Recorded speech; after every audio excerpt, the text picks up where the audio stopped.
Welcome to the Learning College. We are starting on Chapter 7 of Dr. Kevin MacDonald's Culture of Critique. This chapter is titled Jewish Involvement in Shaping U.S. Immigration Policy. And this starts right away with a quote saying, "Today, the immigrants, above all the Jewish immigrants, seem more American than the WASP does. They are the faces and voices and infections of thought that seem most familiar to us. Literally second nature. The WASP is an oddball, the stranger, the fossil. We glance at him, a bit startled, and say to ourselves, 'Where did he go?' We remember him, pale, poised, neatly dressed, briskly sure of himself, and we see him as an outsider, an outlander, a reasonably noble breed in the act of vanishing. He has stopped being representative, and we didn't notice until this minute. Not so emphatically, anyway. What has happened since World War II is that the American sensibility has become part Jewish, perhaps as much Jewish as it is anything else. The literate American mind has come in some measure to think Jewishly. It has been taught to, and it was ready to. After the entertainers and novelists came the Jewish critics, politicians, and theologians. Critics and politicians and theologians are by professions molder. They're molders. They form ways of seeing." Unquote, and that's Walter Kerr, 1968. Immigration policy is a paradigmatic example of conflicts of interest between ethnic groups because immigration policy determines the future demographic composition of the nation. Ethnic groups unable to influence immigration policy in their own interests will eventually be displaced by groups able to accomplish this goal. Immigration policy is thus of fundamental interest to an evolutionist. This chapter discusses ethnic conflict between Jews and Gentiles in the area of immigration policy. Immigration policy is, however, only one aspect of conflicts of interest between Jews and Gentiles in the United States. The skirmishes between Jews and the Gentile power structure beginning in the late 19th century always had strong overtones of anti-Semitism.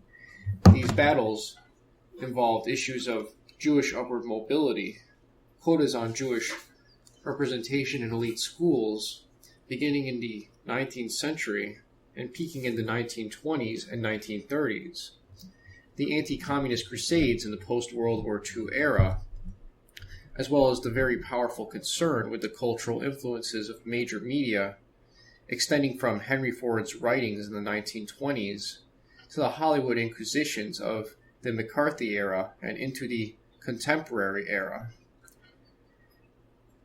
That anti-Semitism was involved in these issues can be seen from the fact that historians of Judaism feel compelled to include accounts of these events as important to the history of Jews in the United States by the anti-Semitic pronouncements of many of the Gentile participants and by the self-conscious understanding of Jewish participants and observers. The Jewish involvement in influencing immigration policy in the United States is especially noteworthy as an aspect of ethnic conflict. Jewish involvement in influencing immigration policy has had certain unique qualities that have distinguished Jewish interests from the interests of other groups favoring liberal immigration policies. Throughout much of the period from 1881 to 1965, one Jewish interest in liberal immigration policies stemmed from a desire to provide a sanctuary for Jews fleeing from anti-Semitic persecutions in Europe and elsewhere.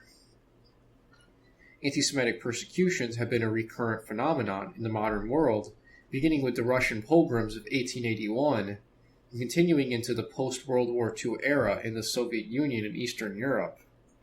As a result, liberal immigration has been a Jewish interest because, quote, "survival often dictated that Jews seek refuge in other lands," unquote, Cohen, 1972. For a similar reason, Jews have consistently advocated an internationalist foreign policy because, quote, "an internationally minded America was likely to be more sensitive to the problems of foreign Jewries," unquote. There is also evidence that Jews, much more than other European-derived ethnic group in the United States, have viewed liberal immigration policies as a mechanism of ensuring that the United States would be pluralistic rather than a unitary, homogeneous society. Pluralism serves both internal and external Jewish interests. Pluralism serves internal Jewish interests because it legitimates the internal Jewish interest in rationalizing and openly advocating an interest in overt rather than semi-cryptic Jewish group commitment and non-assimilation. What Howard Sachar terms its functioning in, quote, legitimizing the preservation of a minority culture in the midst of a majority host society, unquote.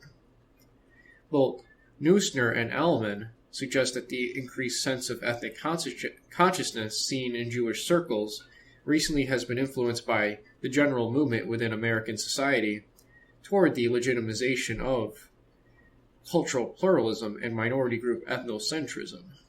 The trend toward overt rather than the semi-cryptic forms that have characterized Judaism in 20th-century Western societies is viewed by many as critical to the continuity of Judaism. Reform Judaism, the least overt form of contemporary Judaism, is becoming steadily more traditional, including a greater emphasis on religious rituals and a deep concern to prevent intermarriage. A recent conference of Reform rabbis emphasized that the upsurge in traditionalism is partly the result of the increasing legitimacy of ethnic consciousness in general. Ethnic and religious pluralism also serves external Jewish interests because Jews become just one of many ethnic groups.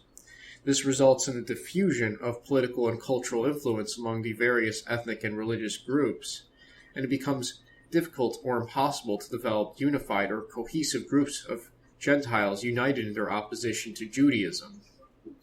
Historically, major anti-Semitic movements have tended to erupt in societies that have been, apart from the Jews, religiously or ethnically homogeneous. Conversely, one reason for the relative lack of anti-Semitism in the United States compared to Europe was that, quote, Jews did not stand out as a solitary group of religious nonconformists, unquote. Higham, 1984. Although ethnic and cultural pluralism are certainly not guaranteed to satisfy Jewish interests, it is nonetheless the case that ethnically and religiously pluralistic societies have been perceived by Jews as more likely to satisfy Jewish interests than are societies characterized by ethnic and religious homogeneity among Gentiles. Indeed, at a basic level, the motivation for all the Jewish political and intellectual activity reviewed throughout this volume is intimately linked to fears of anti-Semitism. Svankin shows that a sense of uneasiness and insecurity pervaded American Jewry in the wake of World War II, even in the face of evidence that anti-Semitism had declined to the point that it had become a marginal phenomenon. As a direct result, quote, the primary objective of the Jewish intergroup relations agencies after 1945 was to prevent the emergence of an anti-Semitic reactionary mass movement in the United States, unquote. Writing in the 1970s, Isaacs describes the pervasive insecurity of American Jews and their hypersensitivity to anything that might be deemed anti-Semitic.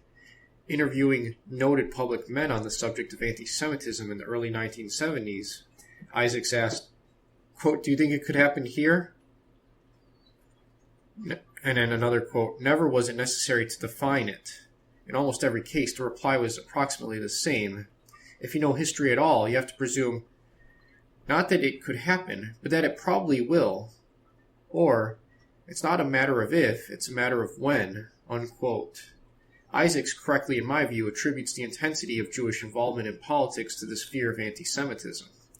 Jewish activism on immigration is merely one strand of a multi-pronged movement directed at preventing the development of a mass movement of anti-Semitism in Western societies. Other aspects of this program are briefly reviewed below. Explicit statements linking immigration policy to a Jewish interest in cultural pluralism can be found among prominent Jewish social scientists and political activists. In his review of Horace Kallen's Cultural Pluralism and the American Idea appearing in Congress Weekly, Joseph L. Blau noted that, quote, Callan's view is needed to serve the cause of minority groups and minority cultures in this nation without a permanent majority, unquote. The implication being that Callan's ideology of multiculturalism opposes the interests of any ethnic group in dominating the United States. The well-known author and prominent Zionist Maurice Samuel, writing partly as a negative reaction to the immigration law of 1924, wrote, quote, if then the struggle between us, Jews and Gentiles, is ever to be lifted beyond the physical, your democracies will have to alter their demands for racial, spiritual, and cultural homogeneity within the state. But it would be foolish to regard this as a possibility, for the tendency of this civilization is the opposite direction. There is a steady approach toward the identification of government with race instead of with the political state, unquote. Samuel deplored the 1924 legislation as violating his conceptualization of the United States as a purely political entity with no ethnic implications. Quote, we have just witnessed in America the repetition, in the particular form adapted to this country, of the evil farce to which the experience of many centuries has not yet accustomed us. If America had any meaning at all, it lay in the peculiar attempt to rise above the trend of our present civilization, the identification of race with state. America was therefore the new world in this vital respect, that the state was purely an ideal, and nationality was identical, only with acceptance of the ideal.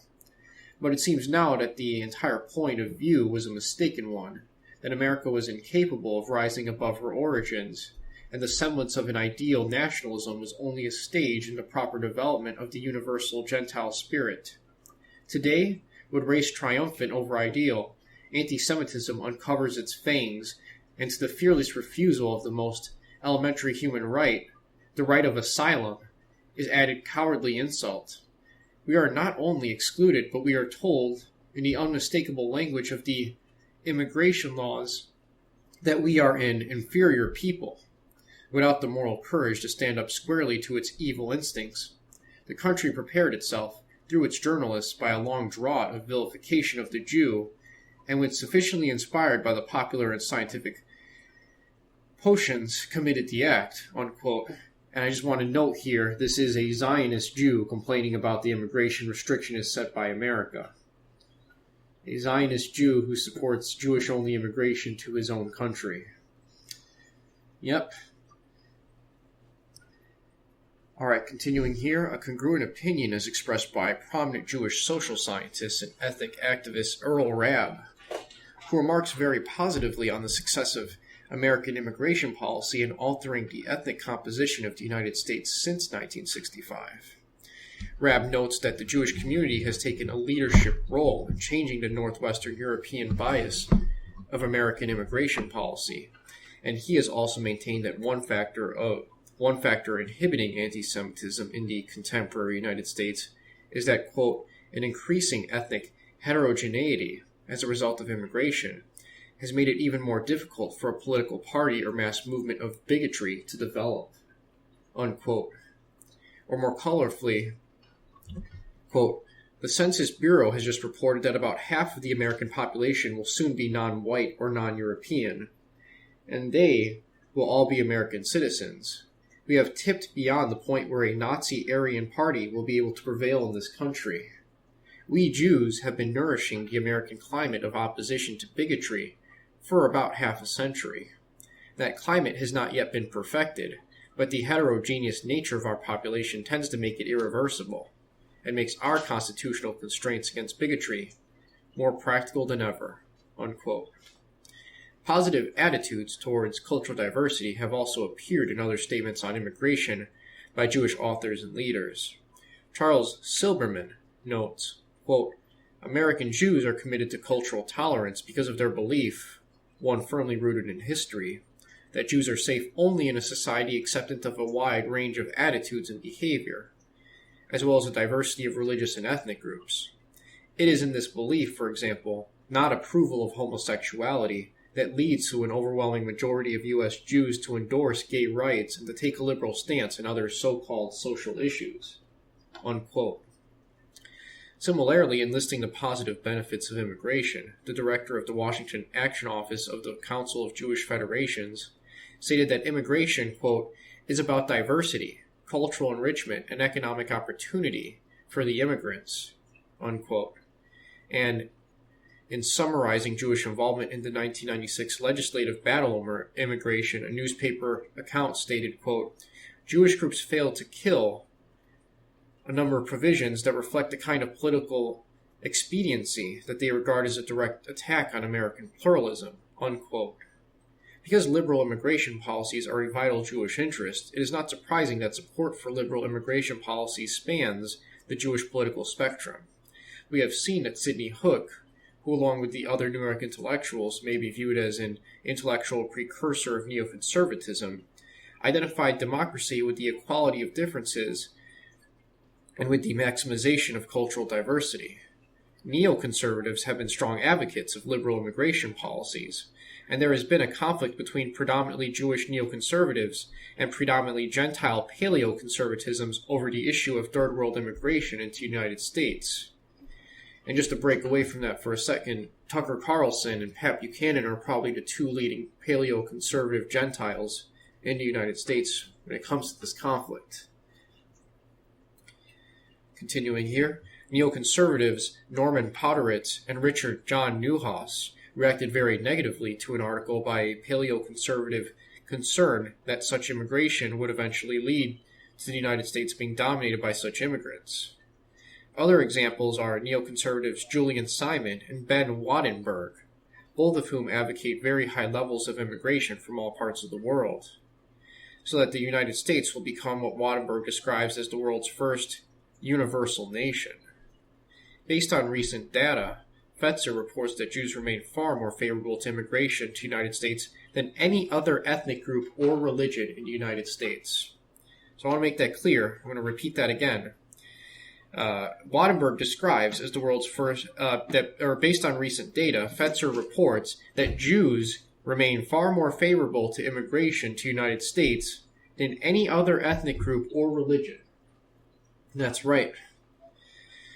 It should be noted as a general point that the effectiveness of Jewish organizations in influencing the U.S. immigration policy has been facilitated by certain characteristics of American Jewry that are directly linked with Judaism as a group evolutionary strategy, and particularly an IQ that is at least one standard deviation above the Caucasian mean.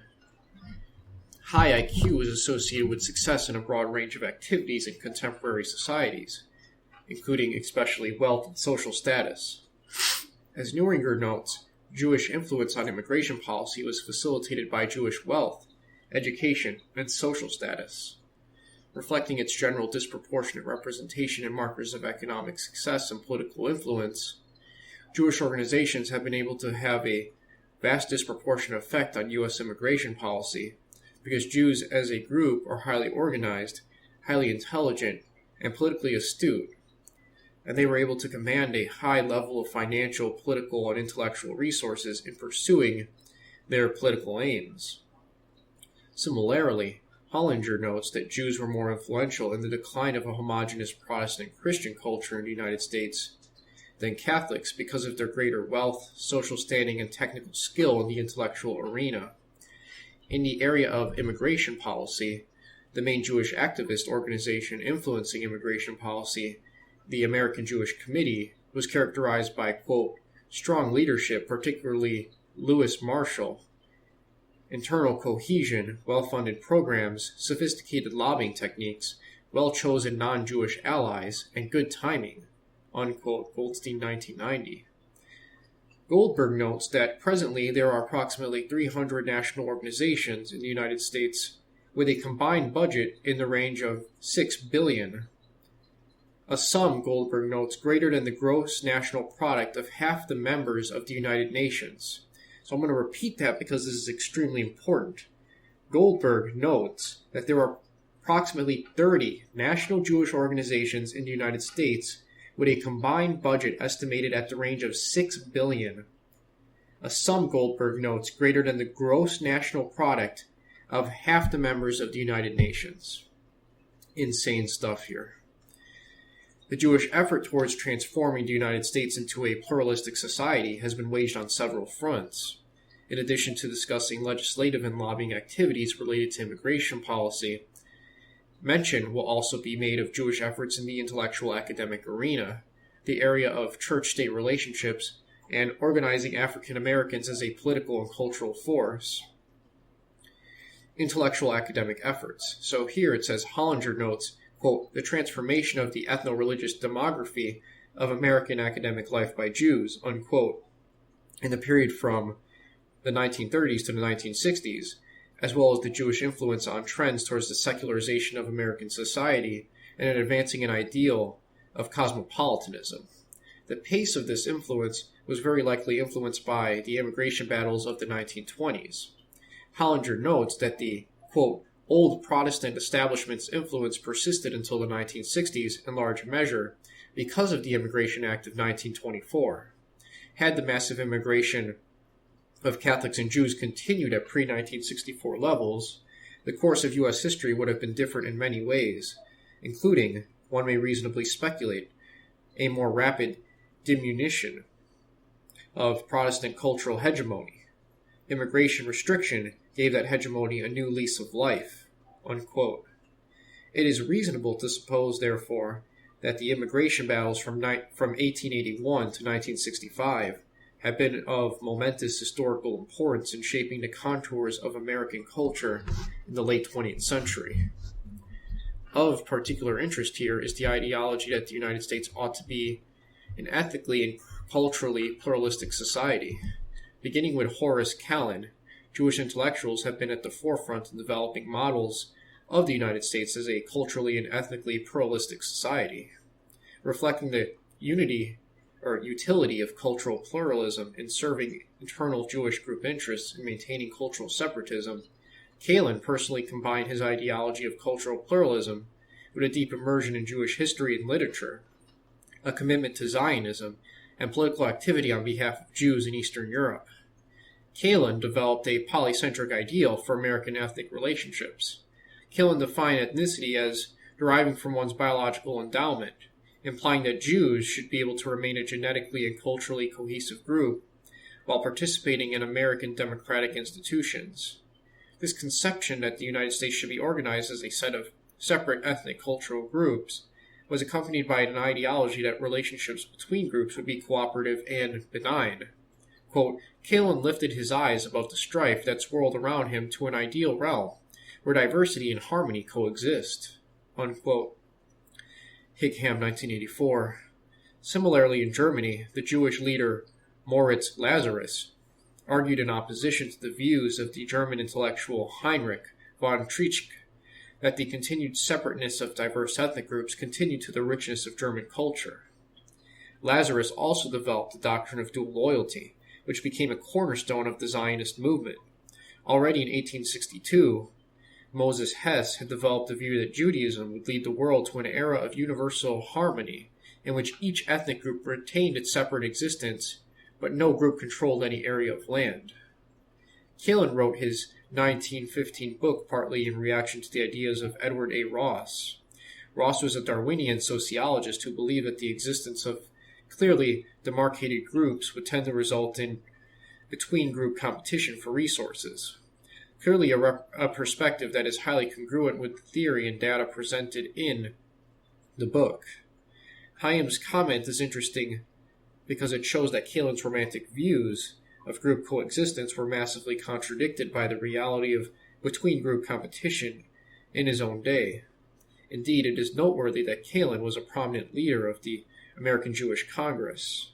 During the 1920s and 1930s, American Jewish Congress championed group economic and political rights for Jews in Eastern Europe at a time where there was widespread ethnic tensions and persecution of Jews, and despite the fears of many that such rights would merely exacerbate current tensions. The American Jewish Congress demanded that Jews be allowed proportional political representation, as well as the ability to organize their own communities and preserve an autonomous Jewish national culture. The treaties with Eastern European countries and Turkey included provisions that the state provide instruction in minority languages, and that Jews have the right to refuse and attend courts or other public functions on the Sabbath. Callan's idea of cultural pluralism as a model for the United States was popularized among Gentile intellectuals by John Dewey, who in turn was promoted by Jewish intellectuals.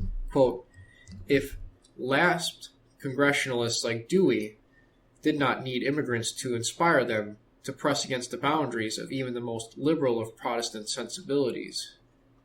Dewey's kind were resoundingly encouraged in that direction by Jewish intellectuals they encountered in urban academic and literary communities, unquote.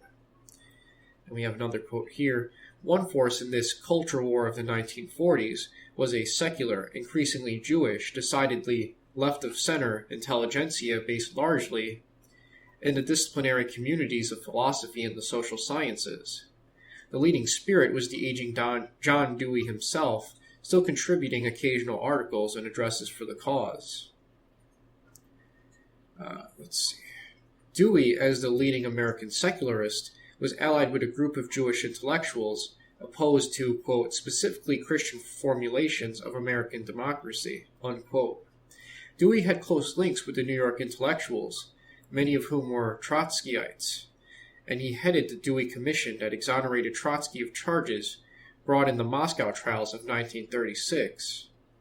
Dewey was highly influential with the public at large. Henry Commager described Dewey as, quote, the guide, the mentor, and the conscience of the American people. It is scarcely an exaggeration to say that for a generation, no issue was clarified until Dewey had spoken, unquote. Dewey was the foremost advocate of, quote, progressive education, unquote, and helped establish the New School for Social Research and American Civil Liberties Union, both essentially Jewish organizations, according to Goldberg.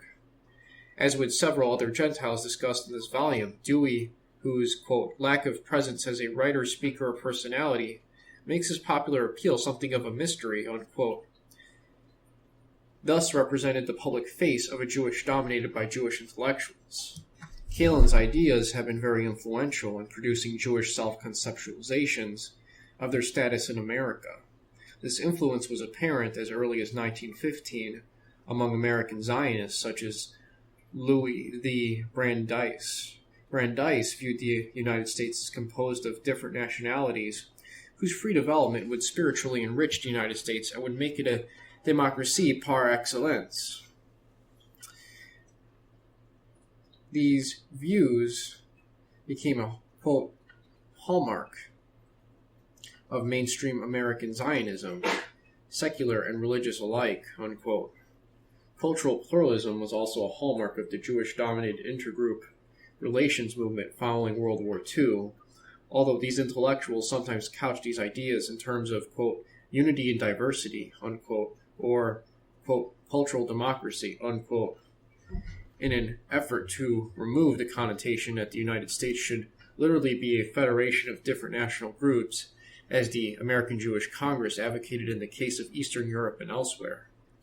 Callan's influence extended really to all educated Jews, quote, legitimizing the preservation of a minority culture in the midst of a majority's host society. Pluralism functioned as intellectual anchorage for an educated Jewish second generation, sustained its cohesiveness and its most tenacious communal endeavors through the rigors of the Depression and revived anti-Semitism, through the shock of Nazism and the Holocaust until the emergence of Zionism in the post-World War II years, swept through American Jewry with a climatic redemptionist fervor of its own, unquote.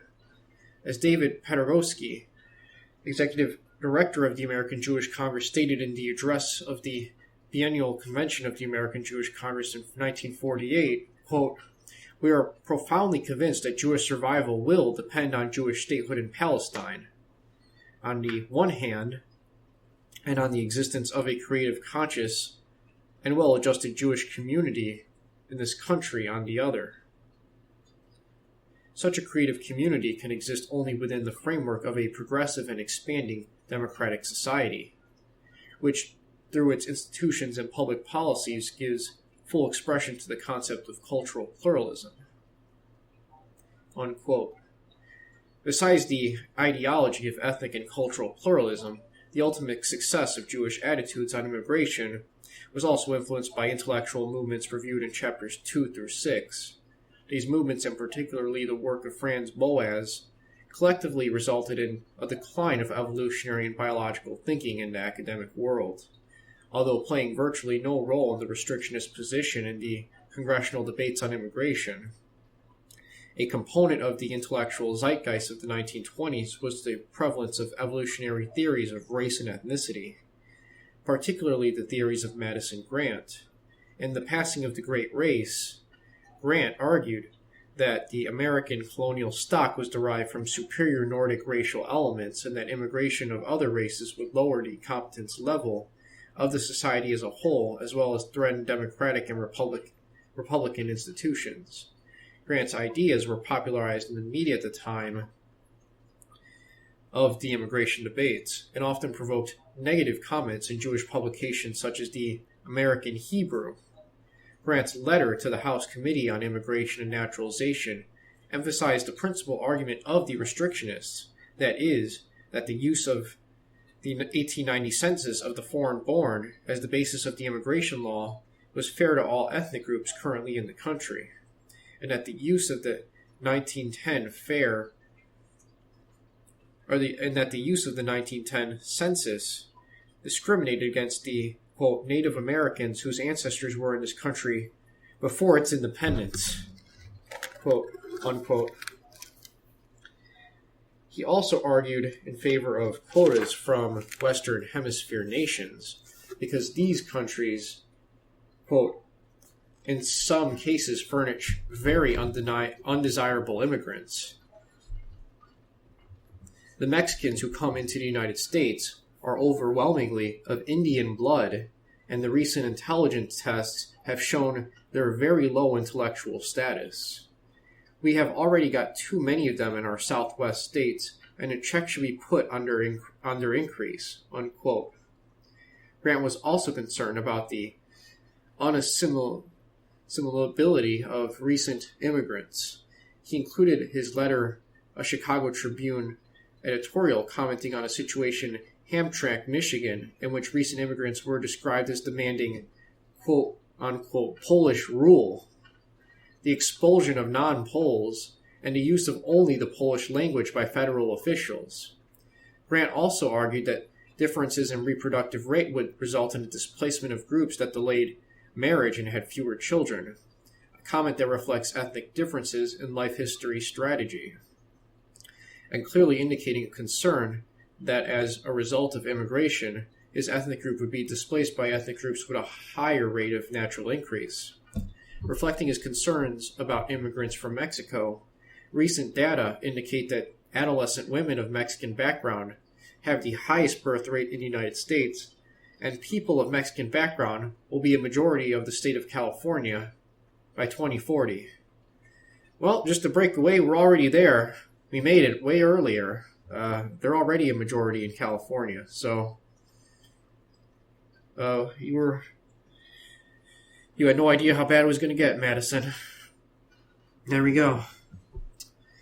So continuing here, in 1995, women aged 15 through 19 of Mexican origin had a birth rate of 125 per 1,000 compared to 39 per 1,000 for non-Latino whites and 99 per 100 for non-Latino blacks.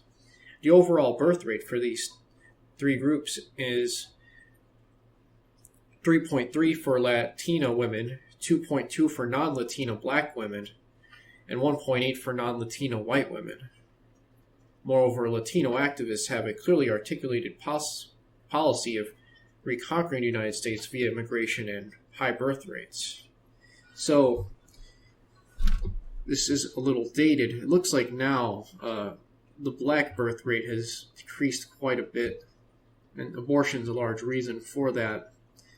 Along with the Hispanic population regarding Hispanics that are already citizens in the U.S., as well as to a smaller extent, Hispanics migrating over here as of right now, both legally and illegally.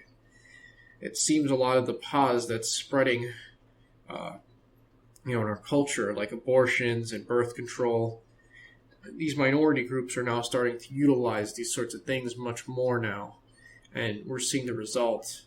Granted, the birth rate for whites is also it's also decreasing a little bit as well, but yeah, Mexican birth rates are actually at an all-time low as I speak this out in Mexico. That's how they are. They're at an all-time low. So, luckily, these Jews are bringing in more fertile Central Americans to, I guess, do the job that Mexicans don't want to even do anymore. So, we'll continue reading here. In Chapter 2, I showed that Stephen Jay Gould and Leon Kamen have presented a highly exaggerated and largely false account of the role of IQ debates in the 1920s in passing immigration restriction legislation. It is also very easy to overemphasize the importance of theories of Nordic superiority as an ingredient of popular and congressional restrictionist sentiment. As Singerman points out, quote, racial anti-Semitism, unquote, was employed by only, quote, a handful of writers, and the Jewish problem was a minor preoccupation, even among such widely published authors as Madison Grant or Lothrop Stoddard, and none of the individuals examined could be regarded as professional Jew baiters or full-time propagandists against Jews, domestic or foreign, unquote.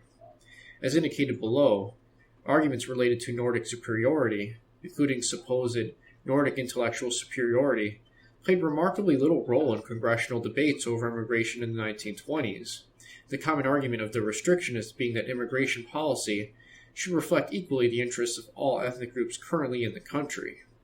There is even evidence that the Nordic superiority argument had little favor with the public.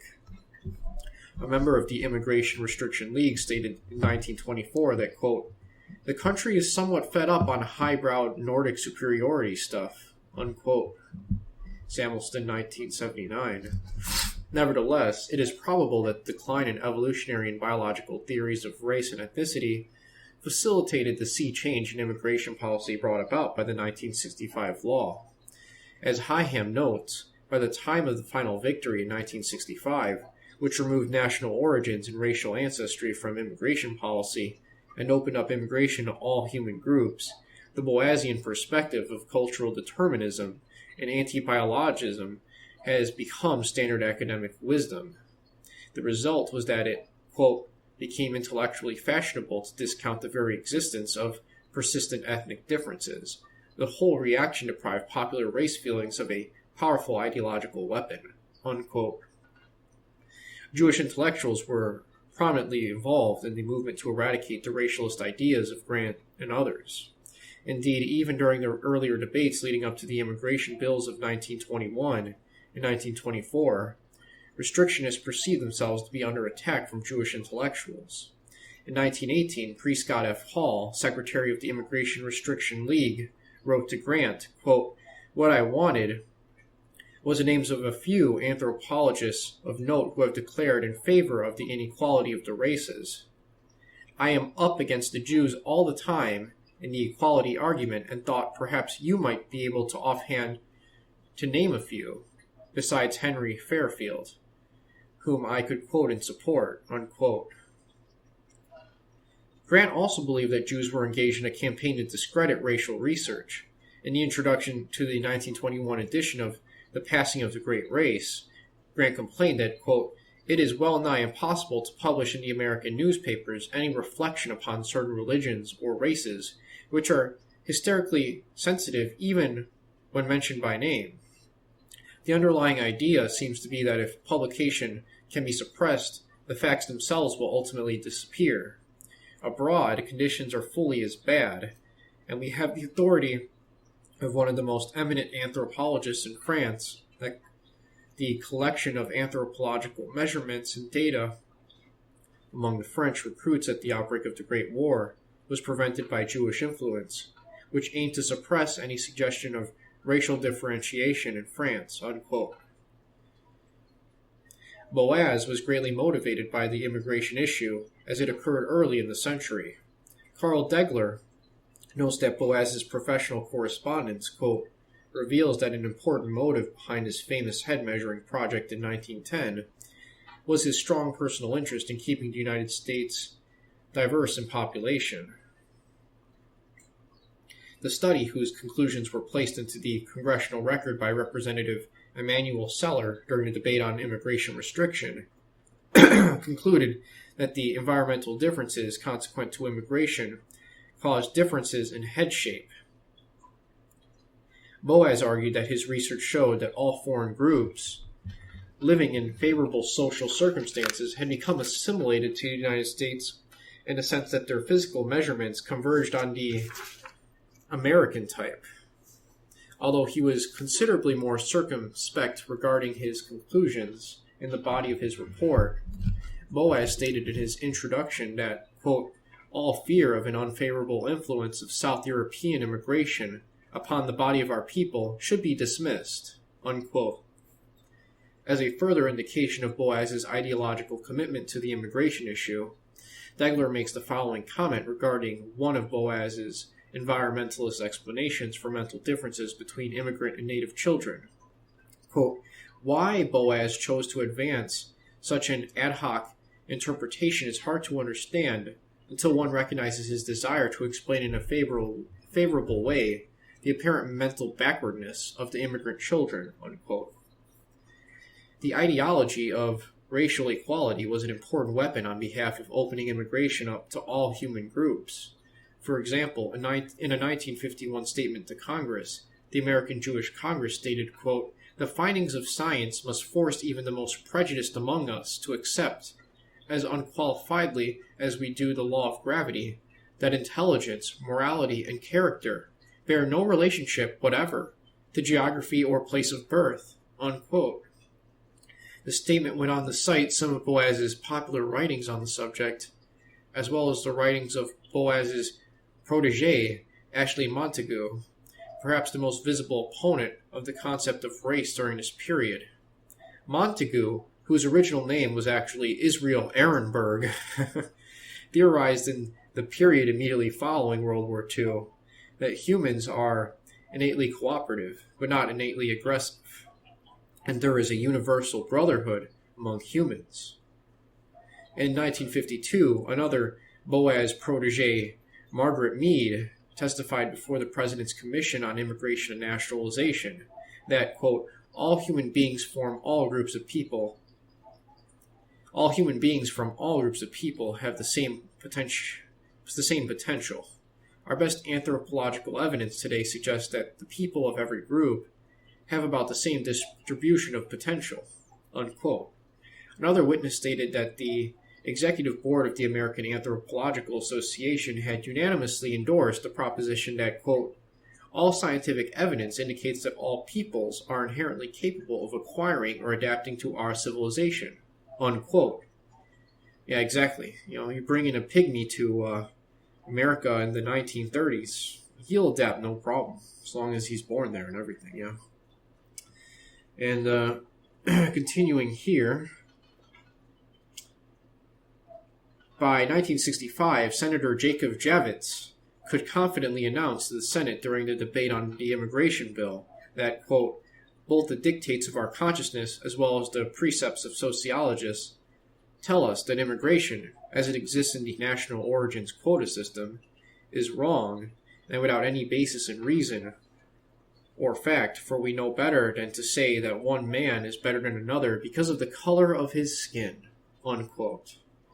The intellectual revolution and its translation into public policy had been completed. And now we have church-state relationships. One aspect of the Jewish interest in cultural pluralism in the United States has been that Jews have a perceived interest that the United States not be a homogeneous Christian culture. As Ivers notes, quote, Jewish civil rights organizations have had a historic role in the post-war development of American church-state law and policy, unquote. In this case, the main Jewish effort began only after World War II, although Jews opposed linkages between the state and the Protestant religion much earlier.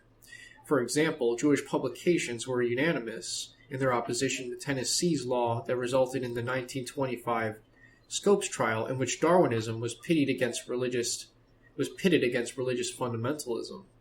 Quote, by Goldfarb in 1984, It matters not whether evolution is or is not true. What matters is that there are certain forces in this country who insist that the government shall see to it that nothing is taught in this country which will in any way cast a doubt on the infallibility of the Bible. There you have the whole issue boiled down. In other words, it is a deliberate un-American attempt to unite church and state, and we go even further than that and assert that it is an attempt to unite state with Protestant church." Unquote. The Jewish effort in this case was well-funded and was the focus of well-organized, highly dedicated Jewish civil service organizations, including the American Jewish Committee, the American Jewish Congress, and the ADL. It involved keen legal expertise both in the actual litigation, but also in influencing legal opinion via articles in law journals and other forms of intellectual debates, including the popular media. It also involved a highly charismatic and effective leadership, particularly Leo Pfeiffer of the American Jewish Congress. Quote, "No other lawyer exercised such complete and intellectual dominance over a chosen area of law for so extensive a period. As an author, scholar, public citizen, and above all, legal advocate who harnessed his multiple and formidable talents into a single force capable of satisfying all that an institution needs for a successful constitutional reform movement. That Pfeiffer, through an enviable combination of skill, determination, and persistence, was able in such a short period of time to make church-state reform the foremost cause with which rival organization associated the American Jewish Congress illustrates well the impact that individual lawyers, endowed with exceptional skills, can have on the character and life of the organizations for which they work. As if to confirm the extent to which Pfeiffer is associated with post-Everson constitutional development, even the major critics of the court's church-state jurisprudence during the period and the modern doctrine of separationism rarely failed to make reference to Pfeiffer as the central force responsible for what they lament as the lost meaning of the establishment cause." Unquote. Similarly, Jews in the 19th century France and Germany attempted to remove education from control by the Catholic and Lutheran churches respectively, while for many Gentiles, Christianity was an important part of national identity. Because of such activities, anti-Semites commonly viewed Jews as destroyers of the social fabric. Now, organization of African Americans and the intergroup relations movement in the post-World War II era. Finally, Jews have also been instrumental in organizing African Americans as a political force that served Jewish interests in diluting the political and cultural hegemony of non-Jewish European Americans. Jews played a very prominent role in organizing blacks, beginning with the founding of the National Association of the Advancement of Colored People, or the NAACP, in 1909, and despite increasing black anti-Semitism continuing into the present.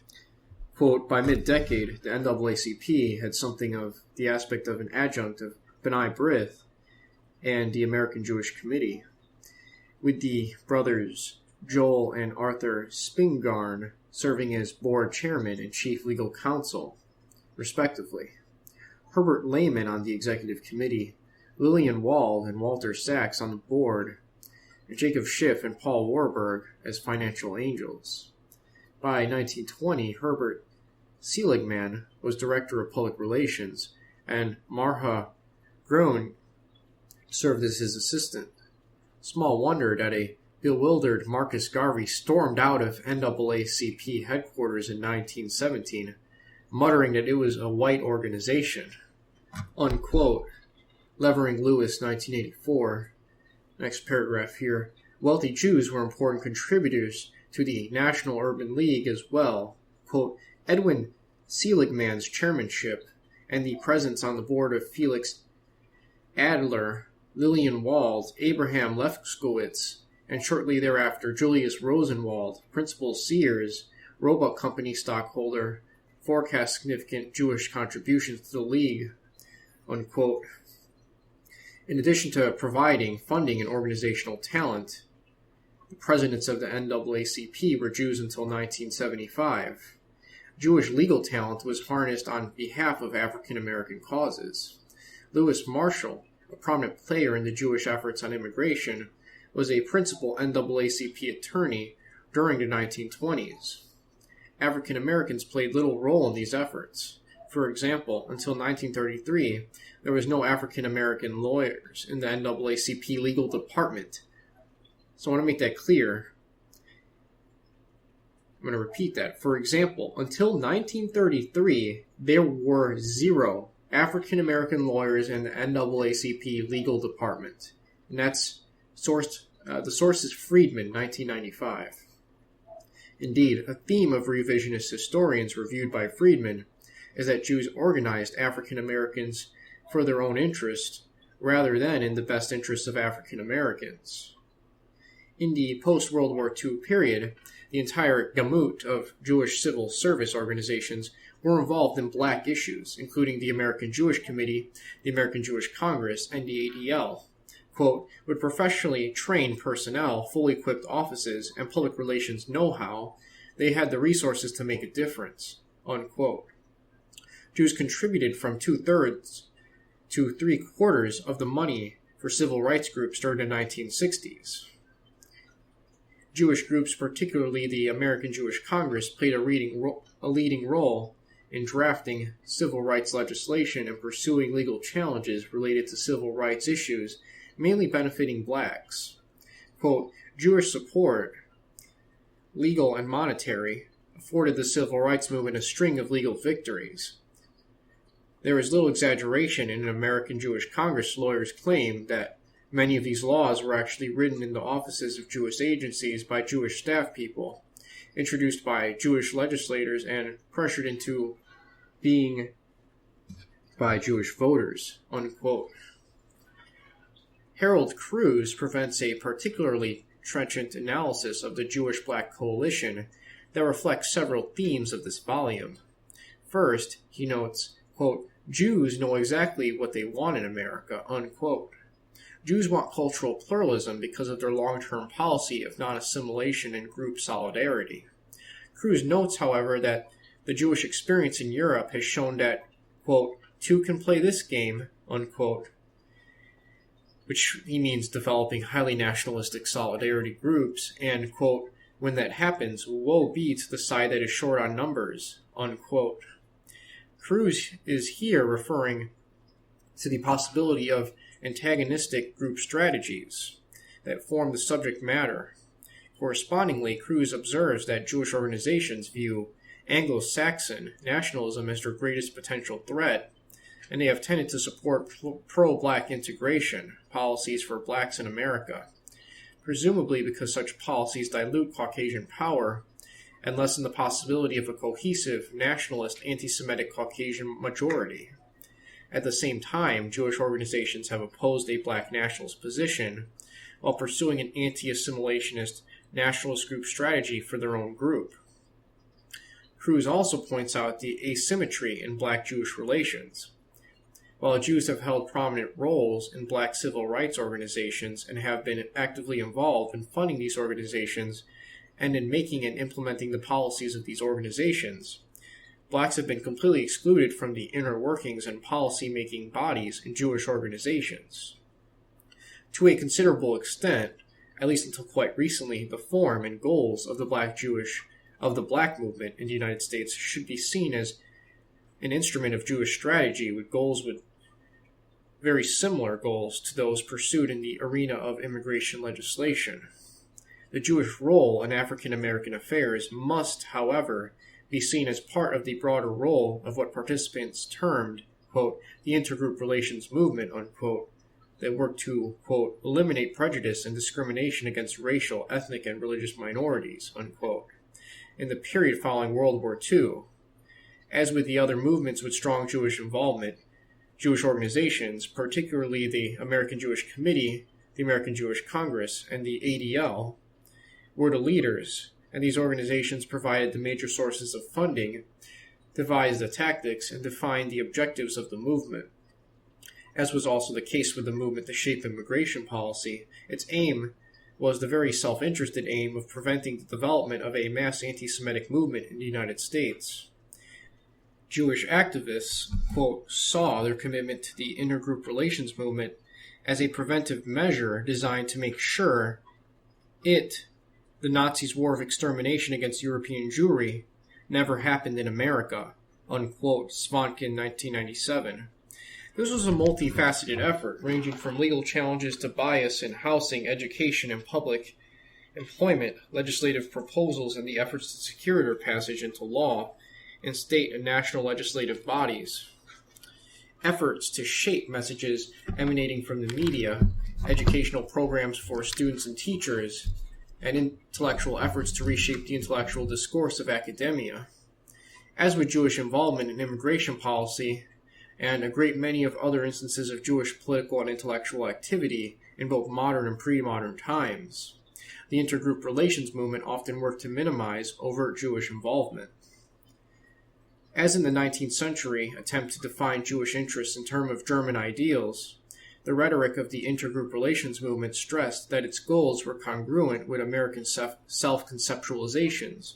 A movement stressed the Enlightenment legacy of individual rights, while effectively ignoring the Republican strand of American identity as a cohesive, socially homogeneous society, and the quote-unquote ethnocultural strand emphasizing the importance of Anglo-Saxon ethnicity in the development and preservation of American cultural forms. Liberal cosmopolitanism and individual rights were also conceived as congruent with Jewish ideals, originating with the prophets, a conceptualization that ignores the negative conceptualizations of outgroups and discrimination against outgroups and a pronounced tendency toward collectivism that have been central to Judaism as a form of evolutionary strategy. As Svanken notes, Jewish rhetoric during this period relied on an illusory view of the Jewish past that was tailor-made to achieve Jewish objectives in the modern world, where the Enlightenment rhetoric of universalism and individual rights retained considerable intellectual prestige. Of critical importance in rationalizing Jewish interests during this period were the intellectual movements discussed in this volume, particularly Boasian anthropology, psychoanalysis, and the Frankfurt School of Social Research. As indicated in Chapter 5, Jewish organizations were involved in funding research in social sciences, particularly social psychology, and there developed a core of predominantly Jewish academic activists who worked closely with Jewish organizations. Boasian anthropology was enlisted in post-World War II propaganda efforts distributed and promoted by the American Jewish Committee, the American Jewish Congress, and the ADL, as in the film Brotherhood of Man, which depicted all human groups as having equal abilities. During the 1930s, the American Jewish Committee finally supported Boas in his research, and in the post-war era, the Boasian ideology that there was no racial differences, as well as the Boasian ideology of cultural relativism and the importance of preserving and respecting cultural differences deriving from Horace Kallen, were important and ingredients of educational programs sponsored by these Jewish activist organizations and widely distributed throughout the American educational system. By the early 1960s, an ADL official estimated that one-third of America's teachers had received ADL educational material based on these ideas. So I'm going to repeat that again because that's important here. By the early 1960s, an ADL official estimated that one-third of Americans' teachers had received ADL educational materials based on these ideas. And that is sourced by Svanken, 1997. The ADL was intimately involved in staffing, developing materials, and providing financial assistance for workshops for teachers and school administrators, often with involvement of social scientists from the academic world, an association that undoubtedly added to the scientific credibility of these exercises. It is ironic, perhaps, that this effort to influence the public school curriculum was carried out by the same groups that were endeavoring to remove overt Christian influences from the public schools. The ideology of intergroup animosity developed by the intergroup relations movement derived from the Studies in Prejudice series described in Chapter 5. It explicitly viewed manifestations of Gentile ethnocentrism or discrimination against outgroups as a mental disease and thus literally a public health problem. The assault on intergroup animosity was likened to the medical assault on deadly infectious diseases, and people with disease were described by activists as infected. A consistent theme of the intellectual rationale for this body of ethnic activism emphasized the benefits to be gained by increased levels of intergroup harmony, an aspect of the ideal inherent in Horace Kallen's conceptualization of multiculturalism, without mentioning that some groups, particularly European-derived, non-Jewish groups, would lose economic and political power and decline in cultural influence. Negative attitudes towards groups were viewed not as the result of competing group interests, but rather as the result of individual psychopathology. Finally, while Gentile ethnocentrism was viewed as a public health problem, the American Jewish Congress fought against Jewish assimilation. The American Jewish Congress, quote, was explicitly committed to a pluralistic vision that respected group rights and group distinctiveness as a fundamental civil liberty, unquote. All right, now we have Jewish anti-restrictionist political activity. All right.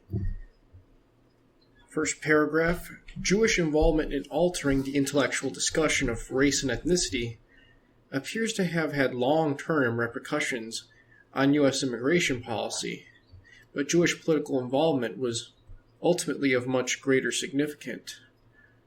Jews have been, quote, the single most persistent pressure group favoring a liberal immigration policy, unquote, in the United States in the entire immigration debate beginning in 1881.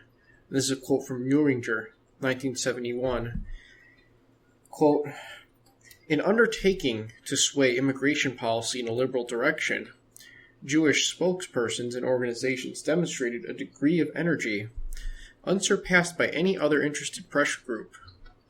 Immigration had constituted a prime object of concern for practically every major Jewish defense and community relations organization. Over the years, their spokespersons had assiduously attended congressional hearings, and the Jewish effort was of the utmost importance in establishing and financing such non-sectarian groups as the National Liberal Immigration League and the Citizens Committee for Displaced Persons, unquote. As recounted by Nathan C. Beld in his History of the ADL, quote, in Congress, through all the years when the immigration battles were being fought, the names of Jewish legislators were in the forefront of the liberal forces.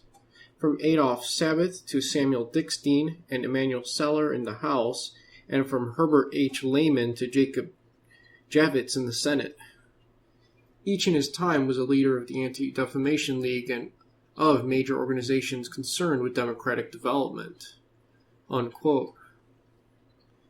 The Jewish congressmen who are most closely identified with anti-restrictionist efforts in Congress have therefore also been leaders of the group most closely identified with Jewish ethnic political activism and self-defense. Throughout the almost 100 years prior to achieving success with the immigration law of 1965, Jewish groups opportunistically made alliances with other groups whose interests temporarily converged with Jewish interests. Particularly noteworthy was the support of a liberal immigration policy from industrial interests wanting cheap labor, at least in the period prior to 1924, temporary triumph of restrictionism. With a constantly shifting set of alliances, Jewish organizations persistently pursued their goals of maximizing the number of Jewish immigrants and opening up the United States to immigration from all of the peoples of the world. As indicated in the following, the historical record supports the proposition that making the United States into a multicultural society has been a major Jewish goal beginning in the 19th century. The ultimate Jewish victory in immigration is remarkable because it was waged in different arenas against a potentially very powerful set of opponents. Beginning in the late 19th century, leadership of the restrictionists was provided by Eastern patricians such as Senator Henry Lodge. However, the main political basis of restrictionism from 1910 to 1952 derived from, quote, the common people of the South and West, unquote, Higham, 1984, and their representatives in Congress. Fundamentally, the clashes between Jews and Gentiles in this period between 1900 and 1965 were a conflict between Jews and this geographically centered group. Quote, Jews, as a result of their intellectual energy and economic resources, constituted an advance guard of the new peoples who had no feeling for the traditions of rural America. Unquote. A theme also apparent in the discussion of the New York intellectuals in Chapter 6, and in the discussion of Jewish involvement in political radicalism in Chapter 3. Although often concerned that Jewish immigration would fan the flames of anti-Semitism in America, Jewish leaders fought a long and largely successful delaying action against restrictions on immigration during the period from 1891 to 1924, particularly as they affected the ability of Jews to immigrate. These efforts continued despite the fact that by 1905 there was a, quote, polarity between Jewish and general American opinion on immigration, unquote. In particular, whereas other religious groups such as Catholics and ethnic groups such as the Irish had divided and ambivalent attitudes toward immigration and were poorly organized and ineffective in influencing immigration policy. And whereas labor unions opposed immigration in their attempt to diminish the supply of cheap labor, Jewish groups engaged in an intensive and sustained effort against attempts to restrict immigration. As recounted by Cohen, the American Jewish Committee's efforts in opposition to immigration restriction in the early 20th century constitute a remarkable example of the ability of Jewish organizations to influence public policy. Of all the groups affected by the immigration legislation of 1907, Jews had the least to gain in terms of numbers of possible immigrants, but they played by far the largest role in shaping legislation. In the subsequent period leading up to the relatively ineffective restrictionist legislation of 1917, when restrictionists again mounted an effort in Congress, quote, only the Jewish segment was aroused, unquote, Cohen, 1972. Nevertheless, because of the fear of anti-Semitism, efforts were made to prevent the perception of Jewish involvement in anti-restrictionist campaigns. In 1906, Jewish anti-restrictionist political operatives were instructed to lobby Congress without mentioning their affiliation with the American Jewish Committee because of, quote, the danger that the Jews may be accused of being organized for a political purpose, unquote. And these were comments of Herbert Friedenwald, American Jewish Committee Secretary, quoted by Goldstein in 1990. Beginning in the late 19th century, anti-restrictionist arguments developed by Jews were typically couched in terms of universalist humanitarian ideals. As part of this universalizing effort, Gentiles from old-line Protestant families were recruited to act as window dressing for their efforts, and Jewish groups such as the American Jewish Committee funded pro-immigration groups composed of non-Jews. As was the case in later pro-immigration efforts, much of the activity was behind-the-scenes personal interventions with politicians in order to minimize public perception of the Jewish role and to avoid provoking the opposition. Opposing politicians, such as Henry Cabot Lodge and organizations like the Immigration Restriction League, were kept under close scrutiny and pressured by lobbyists. Lobbyists in Washington also kept a daily scorecard of voting tendencies as immigration bills wended their way through Congress and engaged in intense and successful efforts to convince President Taft and Wilson to veto restrictive immigration legislation. Catholic prelates were recruited to protest the effects of restrictionist legislation on immigration policy from Italy and Hungary. When restrictionist arguments appeared in the media, the American Jewish Committee made sophisticated replies based on scholarly data and typically couched in universalist terms as benefiting the whole society. Articles favorable to immigration were published in national magazines, and letters to the editor were published in newspapers.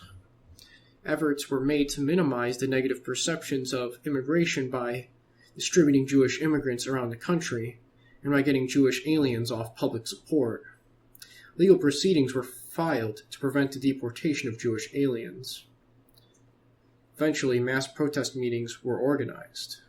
Writing in 1914, the sociologist Edward A. Ross believed that liberal immigration policy was exclusively a Jewish issue. Ross quotes the prominent author and Zionist preacher Israel Zangwill, who articulated the idea that the United States is an ideal place to achieve Jewish interests. Quote, America has ample room for all of the 6 millions of the Pale, which he's talking about the Pale settlement, home to most of Russia's Jews. Any one of her 50 states could absorb them. And next to being in a country of their own, there could be no better fate for them than to be together in a land of civil and religious liberty, of whose constitution Christianity forms no part, and where their collective votes would practically guarantee them against future persecution. Unquote. Jews therefore have a powerful interest in immigration policy. Quote, hence the endeavor of the Jews to control the immigration policy of the United States. Although theirs is but a seventh of our net immigration, they led the fight on the Immigration Commission bill. The power of the millions of Jews in the metropolis lined up the congressional delegation from New York in solid opposition to the literacy test. The systematic campaign in newspapers and magazines to break down all arguments for restriction and to calm nativist fears is waged by and for one race. Hebrew money is behind the National Liberal Immigration League and its numerous publications. From the paper before the commercial body or the scientific association to the heavy treatise produced with the aid of Baron D. Hirsch Fund, the literature that proves the blessings of immigration to all classes in America emanates from subtle Hebrew brains. Unquote. This is Ross, 1914. Ross also reported that immigration officials had, quote, become very sore over the incessant fire of false accusations to which they are subjected by the Jewish press and societies. United States senators complained that during the close of the struggle over the immigration bill, they were overwhelmed with a torrent of crooked statistics and misrepresentations of Hebrews fighting the literacy test, unquote. Zangwill's views were very well known to the restrictionists in the debates over the 1924 immigration law. In an address reprinted in The American Hebrew, Zangwill noted, quote, there is only one way to world peace, and that is the absolute abolition of passports, visas, frontiers, custom houses, and all other devices that make of the population of our planet not a cooperating civilization, but a mutual irritation society, unquote. His famous play, The Melting Pot, was dedicated to Theodore Roosevelt and depicts Jewish immigrants as eager to assimilate and intermarry. The lead character describes the United States as a crucible in which all the races, including the black and yellow races, are being melted together. However, Zangwill's views on Jewish-Gentile intermarriage were ambiguous at best, and he detested Christian proselytism to Jews.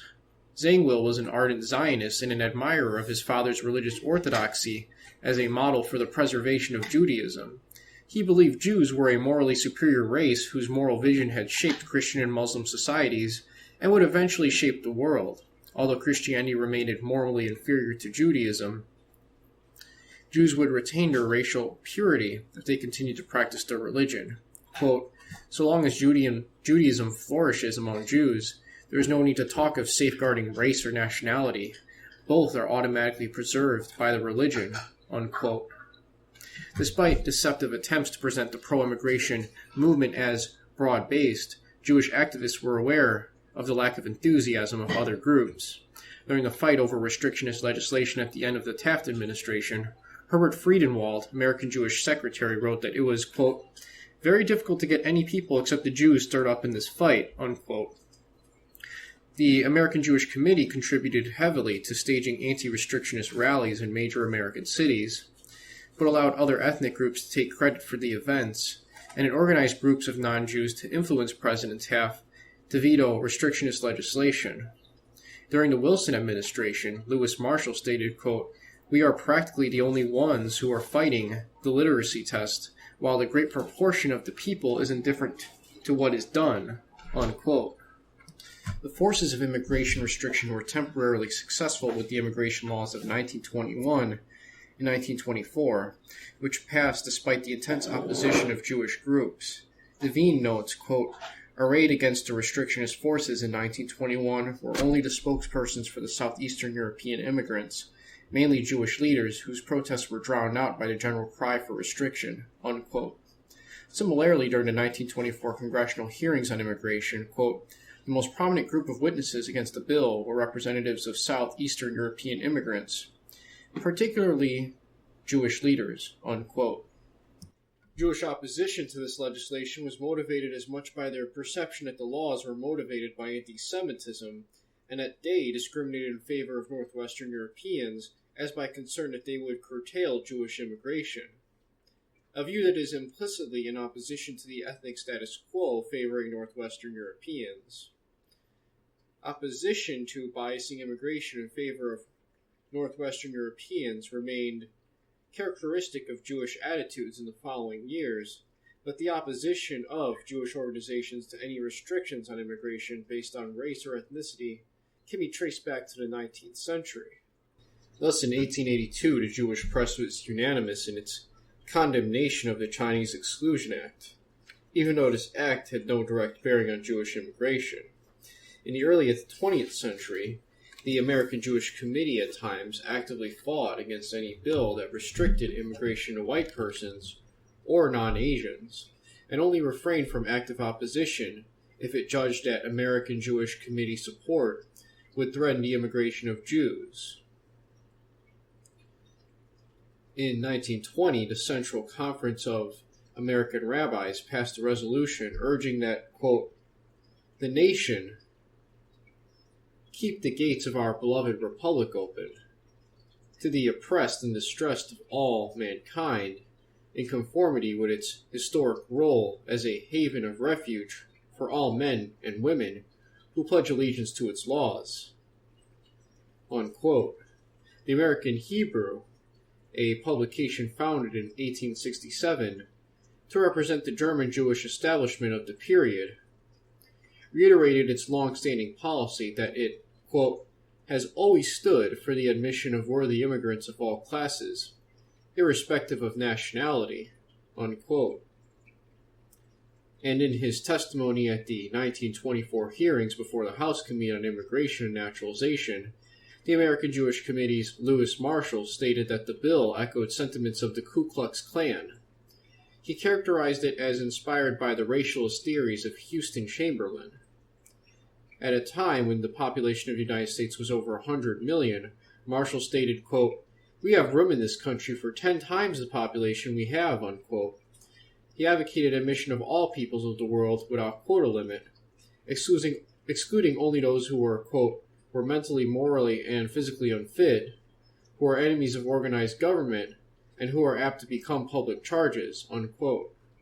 Similarly, Rabbi Stephen S. Wise, representing the American Jewish Congress and a variety of other Jewish organizations at the House hearings, asserted, quote, the right of every man outside of America to be considered fairly and equitably and without discrimination, unquote. By prescribing that immigration be restricted to 3% of the foreign-born, as of the 1890 census, the 1924 law prescribed an ethnic status quo prior to the 1924 law prescribed an ethnic status quo approximating the 1920 census. The House Majority Report emphasized that prior to the legislation, immigration was highly biased in favor of Eastern and Southern Europeans, and that this imbalance had been continued by the 1921 legislation in which quotas were based on the number of foreign-borns as of the 1910 census. The expressed intentions was that the interest of other groups to pursue their ethnic interests by expanding their percentage of the population should be balanced against the ethnic interests of the majority in retaining their ethnic representation in the population. The 1921 law gave 46% of quota immigration to Southern and Eastern Europe, even though these areas constituted only 11.7% of the U.S. population as of the 1920 census. The 1924 law prescribed that these areas would get 15.3% of the quota slots, a figure actually higher than their present representation in the population. Quote, the use of the 1890 census is not discriminatory.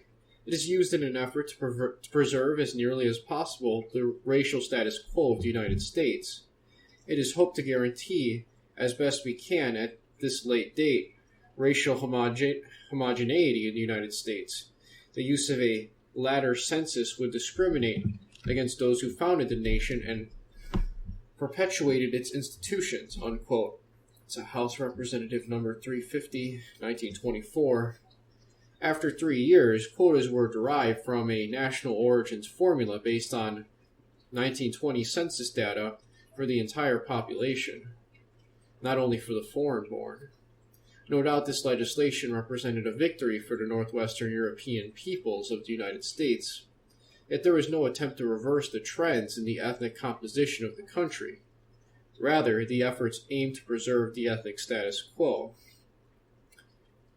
Although motivated by a desire to preserve an ethnic status quo, these laws may have been motivated partly by anti-Semitism, since during this period liberal immigration policy was perceived as mainly a Jewish issue.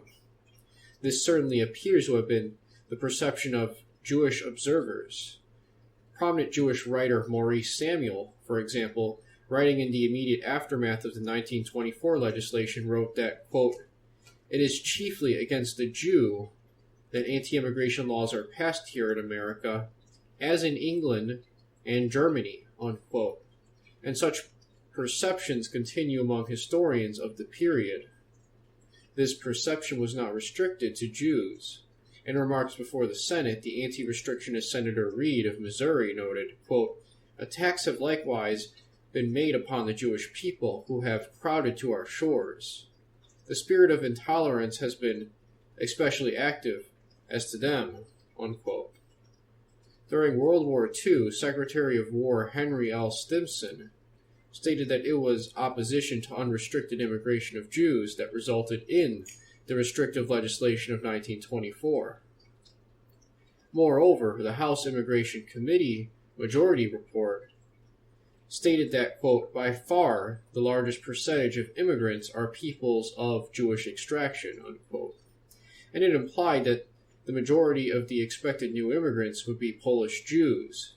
The report, quote, confirmed the published statement of a commissioner of the Hebrew Sheltering and Aid Society of America, made after his personal investigation in Poland, to the effect that if there were in existence a ship that could hold 3 million human beings, the 3 million Jews of Poland would board it to escape to America, unquote. The majority report also included a report by Wilbur S. Carr, head of the United States Consular Service, that stated that the Polish Jews were, quote, "abnormally twisted because of a reaction from war strain, the shock of revolutionary disorders, the dullness and solidification resulting from past years of oppression and abuse. 85 to 90% lack any conception of patriotic or national spirit, and the majority of this percentage are unable to acquire it," unquote. Let's see. The report also noted consular reports that warned that, quote, "many Bolshevik sympathizers are in Poland," unquote. Likewise, in the Senate, Senator McKellar cited the report that if there was a ship large enough, 3 million Poles would immigrate. He also stated that, quote, "the Joint Distribution Committee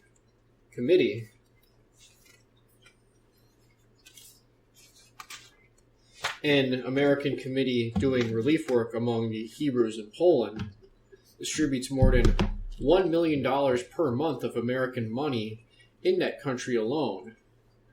It is also known that $100 million a year is a conservative estimate of money sent to Poland from America through the mails, through the banks, and through the relief societies. This golden stream pouring into Poland from America makes practically every Pole wildly desirous of going to the country from which such marvelous wealth comes," unquote. As a further indication of the salience of Polish-Jewish immigration issues, the letter on alien visas submitted by the State Department in 1921 to Albert Johnson, chairman of the Committee on Migration and Naturalization, devoted over 4 times as much space to the situation in Poland as it did to any other country. The report emphasized the activities of Polish Jewish newspaper, Der Immigrant, in promoting emigration to the United States of Polish Jews, as well as the activities of Hebrew Sheltering and Immigrant Society and wealthy private citizens from the United States in facilitating immigration by providing money and performing the paperwork. The report also described the condition of the prospective immigrants in negative terms. Quote, "At the present time, it is only too obvious that they must be subnormal, and their normal state is a very low standard. 6 years of war and confusion and famine and pestilence have racked their bodies and twisted their mentality. The elders have deteriorated to a marked degree. Minors have grown into adult years with the entire period lost in their rightful development, and too frequently with the acquisition of perverted ideas, which have flooded Europe since 1914.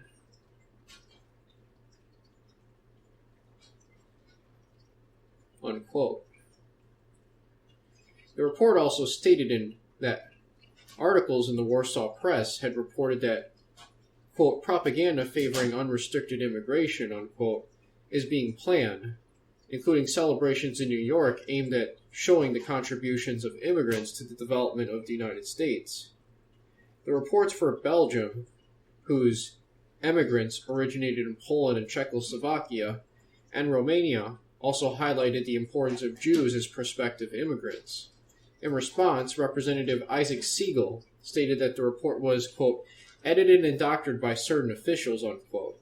He commented that the report did not mention countries with larger numbers of immigrants than Poland. For example, the report did not mention Italy. Without explicitly saying so,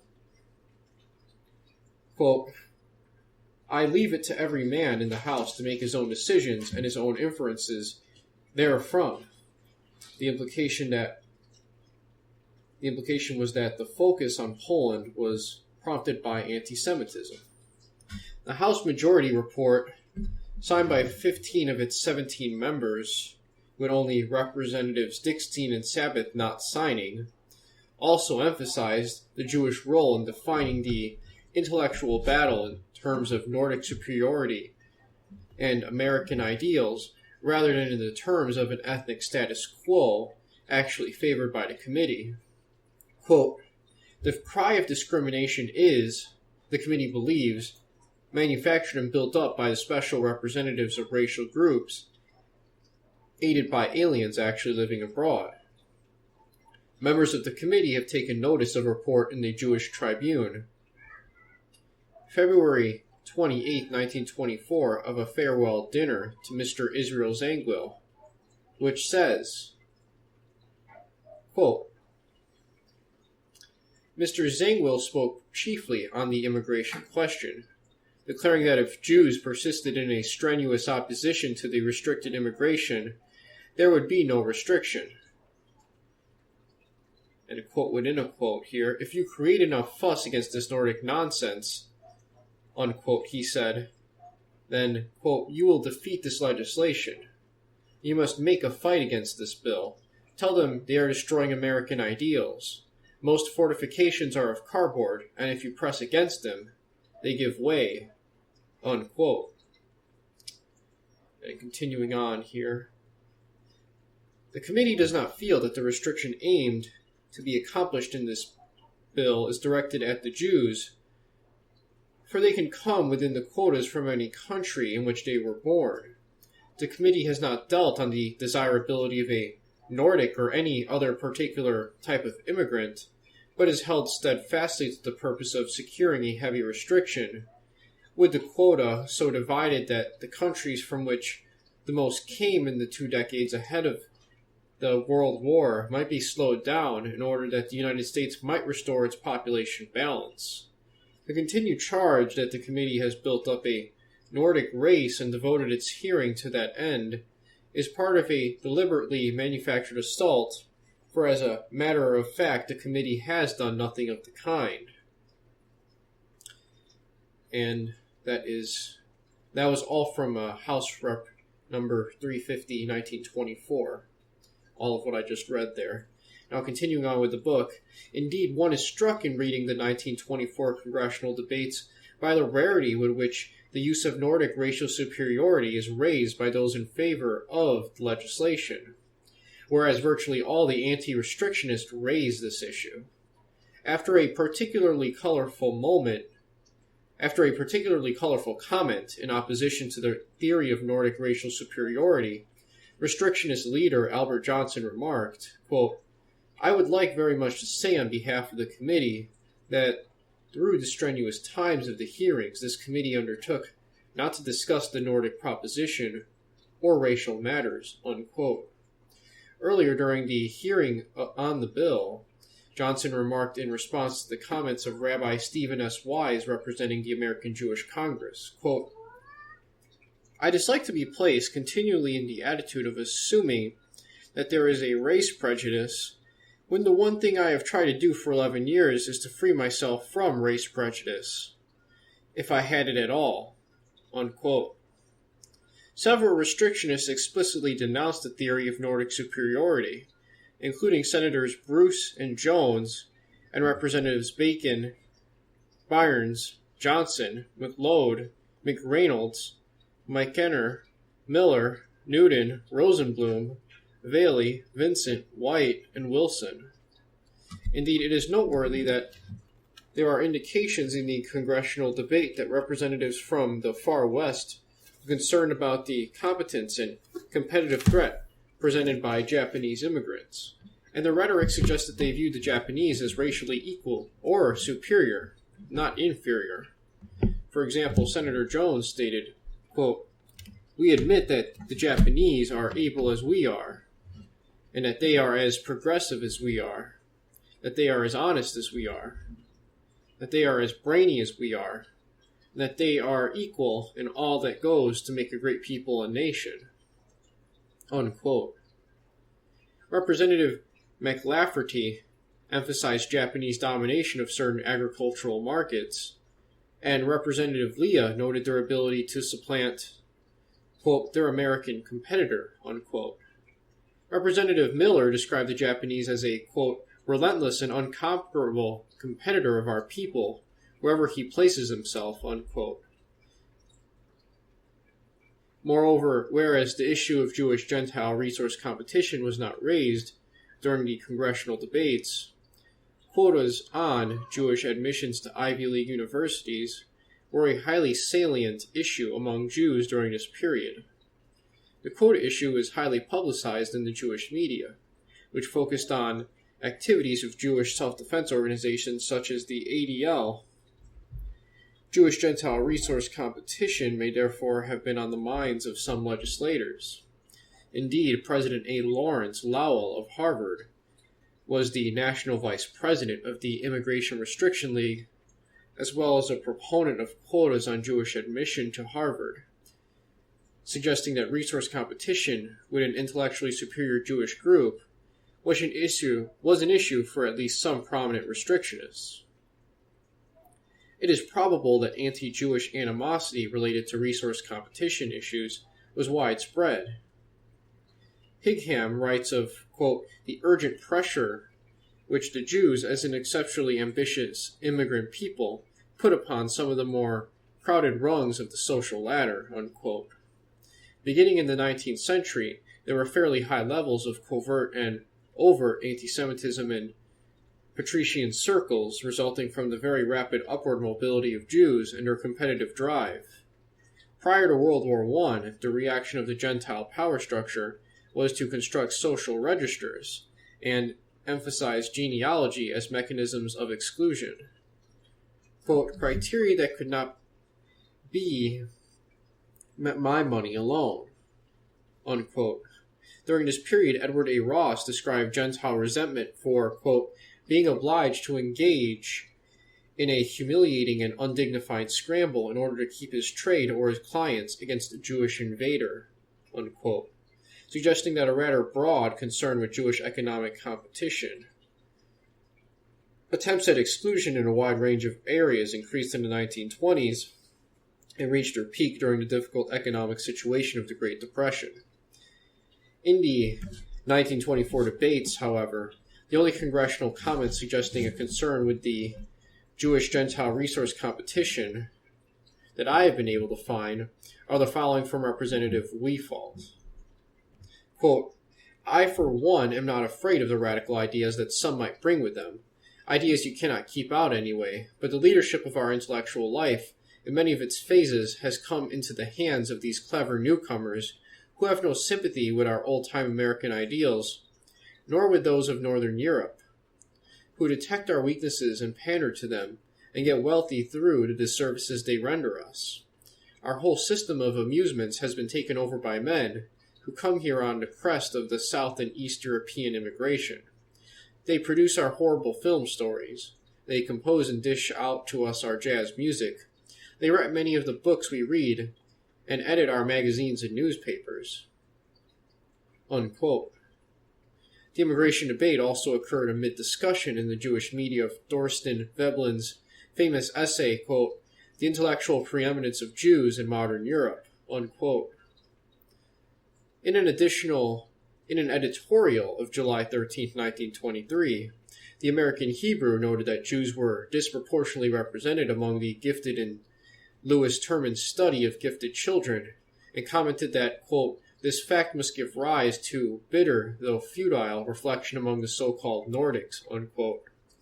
The editorial also noted that Jews were overrepresented among scholarship winners in competitions sponsored by the state of New York. The editorial pointedly noted that, quote, perhaps the Nordics are too proud to try for these honors. In any event, the list of names just announced by the State Department of Education at Albany as winners of these coveted scholarships is not in the least Nordic. It reads like a confirmation roster at a temple, unquote.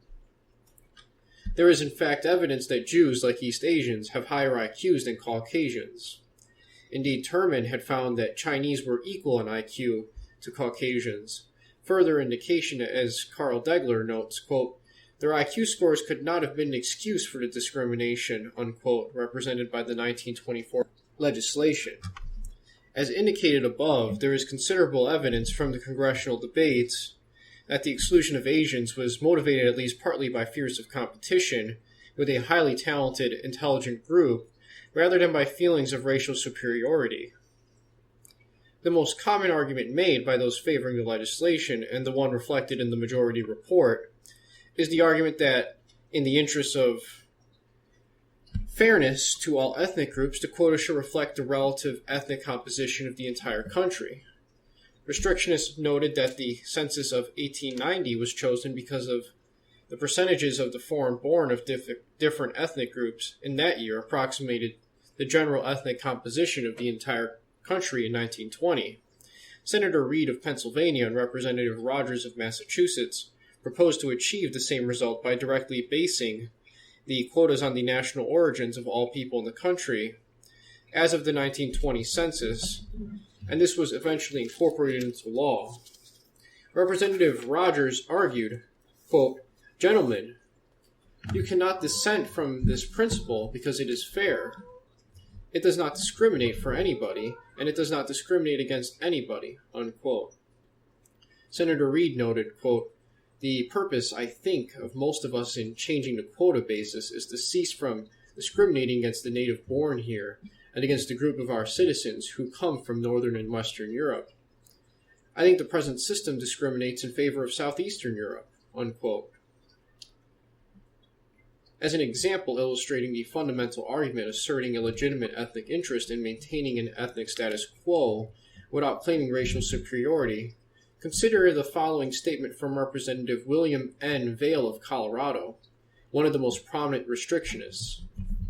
Quote, let me emphasize here that the restrictionists of Congress do not claim that the Nordic race, or even the Anglo-Saxon race, is the best race in the world. Let us concede in all fairness that Czech is a more sturdy laborer, so the Czech is a more sturdy laborer with a very low percentage of crime and insanity, that the Jew is the best businessman in the world, and that the Italian has a spiritual grasp and an artistic sense which have greatly enriched the world and which have indeed enriched us, a spiritual exaltation and an artistic creative sense which the Nordic rarely attains. Nordics need not be vain about their own qualifications. It well behooves them to be humble. What we do claim is that the Northern European, and particularly Anglo-Saxons, made this country. Oh yes, the others helped, but that is the full statement of the case. They came to this country because it was already made as an Anglo-Saxon commonwealth. They added to it. They often enriched it, but they did not make it, and they have not yet greatly changed it. We are determined that they shall not. It is a good country. It suits us. And what we assert is that we are not going to surrender it to somebody else or allow other people, no matter what their merits, to make it something different. If there is any changing to be done, we will do it ourselves." Unquote. The debate in the House also illustrated the highly salient role of Jewish legislators in combating restrictionism. Representative Robinson singled out Representative Sabbath as the leader of anti-restrictionist efforts. Without mentioning any other opponent of restriction, he also focused on Representatives Jacobstein, Seller, and Perlman as being opposed to any restrictions on immigration. Representative Blayton, complaining of the difficulty of getting restrictionist legislation through Congress, noted, quote, "When at least 65% of the sentiment of this House, in my judgment, is in favor of the exclusion of all foreigners for 5 years, why do we not put that into law? Has Brother Sabbath such a tremendous influence over us that he holds us down on this proposition?" Unquote. Representative Sabbath responded, quote, "There may be something to that." Unquote. In addition, the following comments of Representative Leavitt clearly indicate the salience of Jewish congressmen to their opponents during the debate. Quote, "The instinct for national and race preservation is not one to be condemned, as has been intimated here.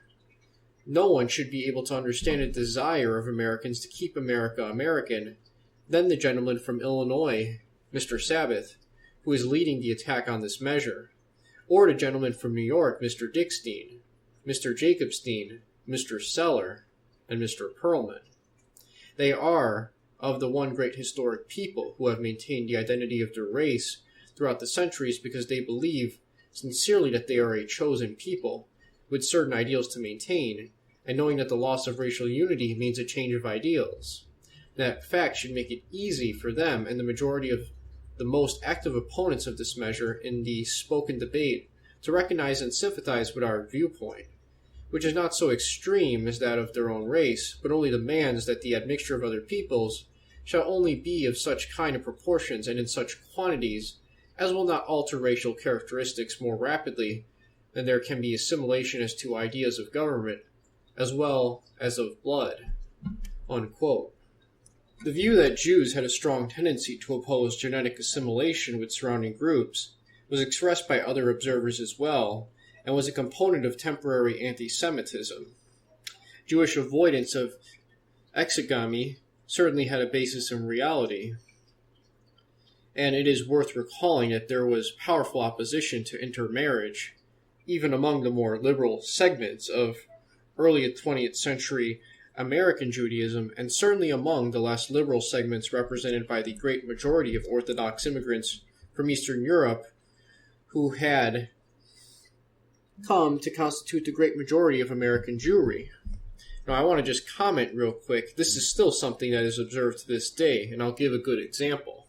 So, Tucker Carlson brings on this liberal Jew, Alan Dershowitz, on regularly to discuss the Trump-Russia collusion situation, and Alan Dershowitz basically comes on and says, it's a bunch of nonsense, and that he doesn't believe it, and there's no evidence for it. And, Dershowitz, he tries to frame himself as like this liberal Jew who's like very moderate, and has common sense and doesn't go on these witch hunts that all these other people are doing with Trump. But at the same time, one of Dershowitz's most popular book, the entire thesis of it is talking about how Jews marrying non-Jews is a horrible thing and it needs to be stopped, or else the Jewish race as a whole faces a very large existential crisis. So this has always been the case. Even moderate Jews will talk about how, miscegenation is going to kill them off and they need to stop it. And it really makes you think when these same people have no problem promoting it explicitly with the Goyim. Alright, continuing with the chapter here. The prominent 19th century reformer David Einhorn, for example, was a lifelong opponent of mixed marriages and refused to officiate at such ceremonies, even when pressed to do so. Einhorn was also a staunch opponent of conversion of Gentiles to Judaism because of the effects of the quote-unquote racial purity of Judaism. Levinson, 1989. The influential reform intellectual Kaufman Kohler was also an ardent opponent of mixed marriage. In a view that is highly compatible with Horace Kallen's multiculturalism, Kohler concluded that Israel must remain separate and avoid intermarriage until it leads humankind to an era of universal peace and brotherhood among the races.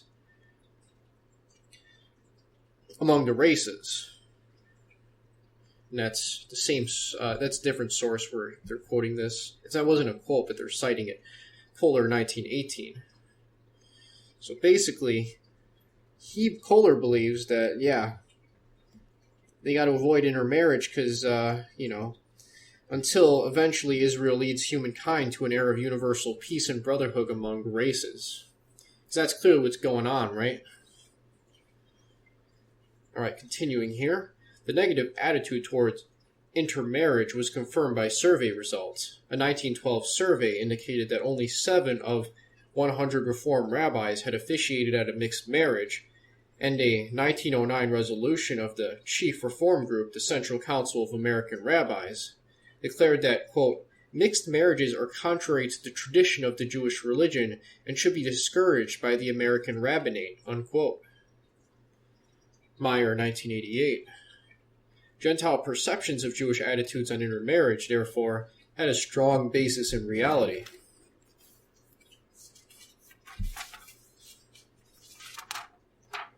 All right. Far more important than the Jewish tendency toward endogamy in engendering anti-Jewish animosity during the congressional debates of 1924 were 2 other prominent themes of this project. Jewish immigrants from Eastern Europe were widely perceived as unassimilable and as retaining a separate culture. They were also thought to be disproportionately involved in radical political movements. The perception of radicalism among Jewish immigrants was common in Jewish as well as Gentile publications. The American Hebrew editorialized, quote, we must not forget the immigrants from Russia and Austria will be coming from countries infested with Bolshevism, and it will require more than a superficial effort to make good citizens out of them, unquote. The fact that Jewish immigrants from Eastern Europe were viewed as, quote, infected with Bolshevism, unpatriotic, alien, unassimilable, unquote, resulted in a wave of anti-Semitism in the 1920s and contributed to the restrictive immigration legislation of the period. In Soren's study of immigrant Jewish radical activists, over half had been involved in radical politics in Europe before emigrating, and for those immigrating after 1900, the percentage rose by 69%. Jewish publications warned of the possibilities of anti-Semitism resulting from the leftism of Jewish immigrants, and the official Jewish community engaged in a, quote, near-desperation effort to portray the Jew as 100% American, unquote, by, for example, organizing patriotic pageants on national holidays and by attempting to get the immigrants to learn English. From the standpoint of the immigration debates, it is important to note that in the 1920s, a study of the members of the Socialist Party were immigrants and that an overwhelming percentage of the Communist Party USA consisted of recent immigrants, a substantial percentage of whom were Jews. As late as June 1933, the National Organization of Communist Party USA was still 70% foreign-born, citing Lyons, 1982.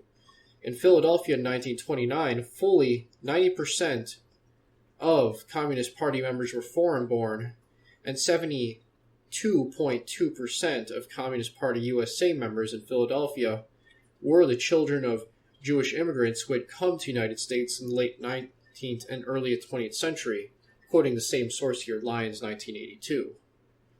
So here we go. This is a new section of Chapter 7, Jewish Anti-Restrictionist Activity, 1924 to 1945.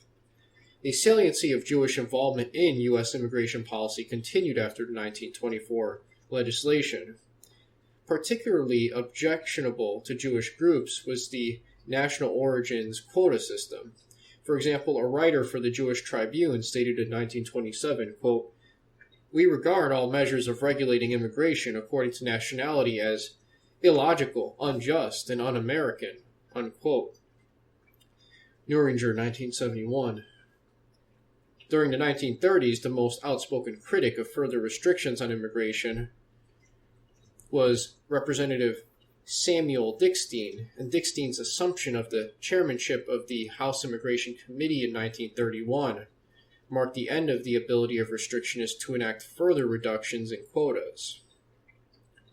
Jewish groups were the primary opponents of restriction and the primary supporters of liberalized regulations during the 1930s. Their opponents emphasized an economic consequences of immigration during a period of high unemployment. Between 1933 and 1938, Representative Dickstein introduced a number of bills aimed at increasing the number of refugees from Nazi Germany, and supported mainly by Jewish organizations, but the restrictionists prevailed. During the 1930s, concerns about the radicalism and unassimilability of Jewish immigrants, as well as the possibility of Nazi subversion, were the main factors influencing the opposition to changing the immigration laws. Moreover, quote, charges that the Jews in America were more loyal to their tribe than to their country abounded in the United States in the 1930s, unquote. There was and that's quoting Brightman and Crott, 1987, there was a clear perception among all parties that the public opposed any changes in immigration policy and was particularly opposed to Jewish immigration. The 1939 hearings on the proposed legislation to admit 20,000 German refugee children therefore minimized Jewish interest in the legislation. The bill referred to people, quote, of every race and creed suffering from conditions which compel them to seek refuge in other lands, unquote. The bill did not mention that Jews would be the main beneficiaries of the legislation, and witnesses in favor of the bill emphasized that only approximately 60% of the children would be Jewish. The only person identifying himself as, quote, a member of the Jewish race, unquote, who testified in favor of the bill was, quote, 1/4 Catholic and 3/4 Jewish, unquote, with Protestant and Catholic nieces and nephew, and from the South, a bastion of anti-immigration sentiment. In contrast, opponents of the bill threatened to publicize the very large percentage of Jews already being admitted under the quota system, presumably an indication of the powerful force of a, quote, virulent and pervasive, unquote, anti-Semitism among the American public. Opponents noted that the immigration permitted by the bill, quote, would be for the most part of the Jewish race, unquote, and a witness testified, quote, that the Jewish people will profit most by this legislation goes without saying, unquote. Devine, 1957. The restrictionists argued in economic terms, for example, by frequently citing President Roosevelt's statement in his second inaugural speech, quote, 1/3 of a nation's ill-housed, ill-chad, ill-nourished, unquote, and citing large numbers of needy children already in the U.S. The main restrictionist concern, though, was that the bill was yet another in a long history of attempts by anti-restrictionists to develop precedents that would eventually undermine the 1924 law. For example, Francis Kincutt, president of the Allied Patriotic Societies, emphasized that the 1924 law had been based on the idea of proportional representation based on the ethnic composition of the country. The legislation would be a precedent for, quote, similar unscientific and favored nation legislation in response to the pressure of a foreign nationalistic or racial groups, rather than in accordance with the needs and desires of the American people, unquote. Wilbur S. Carr and other State Department officials were important in minimizing the entry of Jewish refugees from Germany during the 1930s. Under Secretary of State William Phillips was an anti-Semite with considerable influence on immigration policy from 1933 to 1936. Throughout the period until the end of World War II, attempts to foster Jewish immigration, even in the context of knowledge that the Nazis were persecuting Jews, was largely unsuccessful because of an unyielding Congress and activities of bureaucrats, especially those in the State Department. Public discussion in periodicals such as The Nation and The New Republic charged that restrictionism was motivated by anti-Semitism, whereas opponents of admitting large numbers of Jews argued that admission would result in an increase in anti-Semitism. Henry Fairchild, who was a restrictionist and was highly critical of Jews generally, emphasized the, quote, powerful current of anti-foreignism and anti-Semitism that is running close to the surface of the American public mind, ready to burst out in the violent eruption or on relative slight provocation, unquote. Public opinion remained steadfast against increasing the quotas for European refugees. A 1939 poll in Fortune showed that 83% answered no to the following question, quote, if you were a member of Congress, would you vote yes or no on a bill to open the doors of the United States to a larger number of European refugees than now admitted under our European quotas, unquote. Less than 9% replied yes, and the remainder had no opinion. Now we're on a new part of the chapter titled Jewish Anti-Restrictionist Activity 1946 to 1952, in which basically the Jews are going to use the fact that America was so reluctant to take in Jews during World War II, and they'll use that in the Holocaust as a way to basically beat Americans over the head, demanding that America takes in more Jews. So let's start this part here. Although Jewish interests were defeated by the 1924 legislation, quote, the discriminatory character of the Reed-Johnson Act continued to rankle all sectors of American Jewish opinion, unquote. And that's Nuringer, 1971.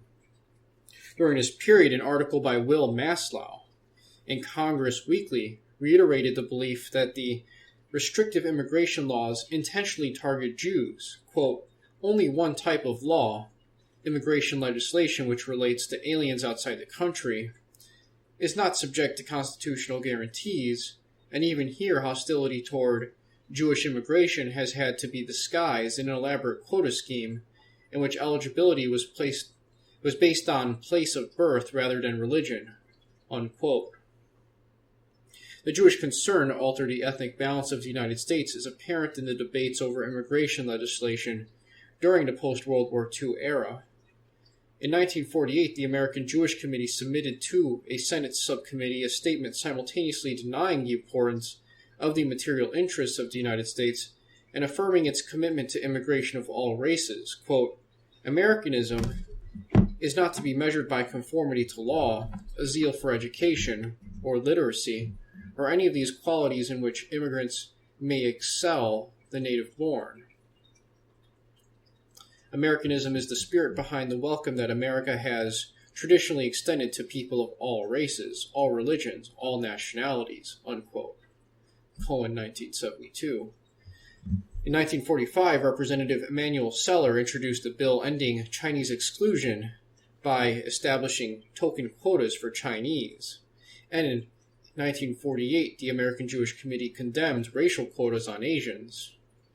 In contrast, Jewish groups showed indifference or even hostility toward immigration of non-Jews from Europe in the post-World War II era.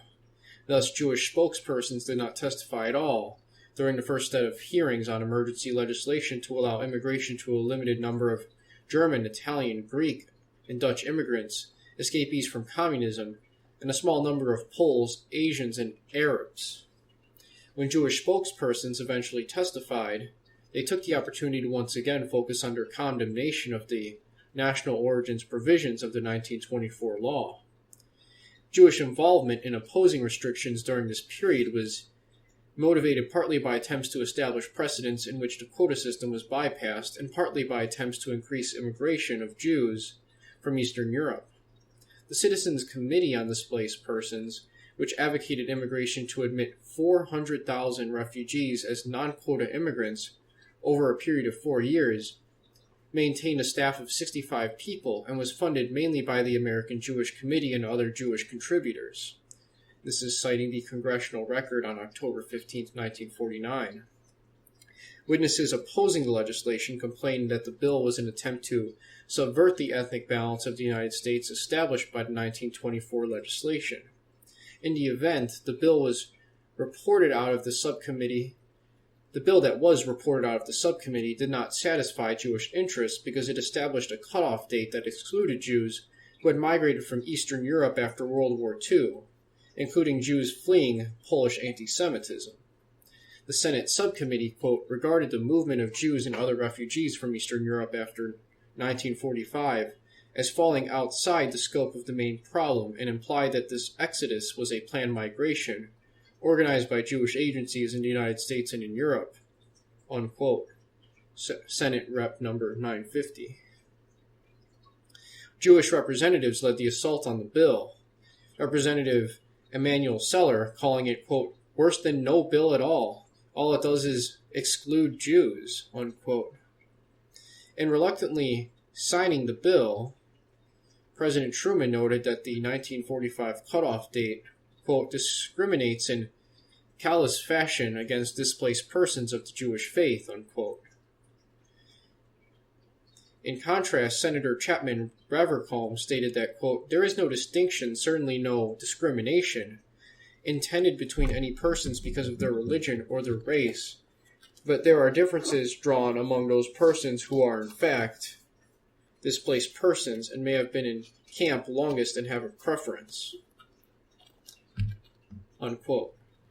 In his analysis, Devine concludes that, quote, the expressed motive of the restrictionists to limit the program to those displaced during the course of the war appears to be a valid explanation for these provisions. The tendency of Jewish groups to attribute the exclusion of many of their co-religionists to anti-Semitic bias is understandable. However, the extreme charges of discrimination made during the 1948 presidential campaign led one to suspect that the northern wing of the Democratic Party was using this issue to attract votes from members of minority groups. Certainly, Truman's assertion that the 1948 law was anti-Catholic, made in the face of Catholic denials, indicates that political expediency had a great deal to do with the emphasis on the discrimination issue, unquote. In the aftermath of this bill, the United States Committee on Displaced Persons released a report claiming the bill was characterized by, quote-unquote, racism and hate, and Jewish organizations were unanimous in denouncing the law. After the 1948 elections resulted in a Democratic Congress and a sympathetic President Truman, Representative Seller introduced the bill without the 1945 cutoff date, but after passing the House, the bill failed in the Senate because of the opposition of Senator Pat McCarran. McCarran noted that the Citizens Committee had spent over $800,000 lobbying for the bill, with the result that, quote, there had been disseminated over the length and breadth of this nation a campaign of misrepresentation and falsehood, which has misled many public-spirited and well-meaning citizens and organizations, unquote.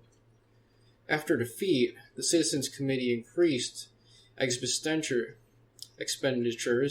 to over $1 million and succeeded in passing a bill introduced by Representative Seller with a 1949 cutoff date that did not discriminate against Jews, but largely excluded ethnic Germans who had been expelled from Eastern Europe. In an odd twist in the debate, restrictionists now accused the anti-restrictionists of ethnic bias. At a time when there was no outbreaks of anti-Semitism in other parts of the world, creating an urgent need for Jewish immigration, and with the presence of Israel as a safe haven for Jews, Jewish organizations still vigorously objected to the continuation of the national origins provisions of the 1924 law in the McCarran-Walter Law of 1952. Indeed, when U.S. District Court of Appeals Judge Simon Rifkin testified on behalf of a wide range of Jewish organizations against the McCarran-Walter Bill, he noted emphatically that because of the international situation, and particularly the existence of Israel as a safe haven for Jews, Jewish views on immigration legislation were not predicated on the, quote, plight of our co-religionists, but rather the impact which immigration and naturalization laws have upon the temper and quality of American life here in the United States, unquote. The argument was couched in terms of democratic principles and the cause of international amity, unquote.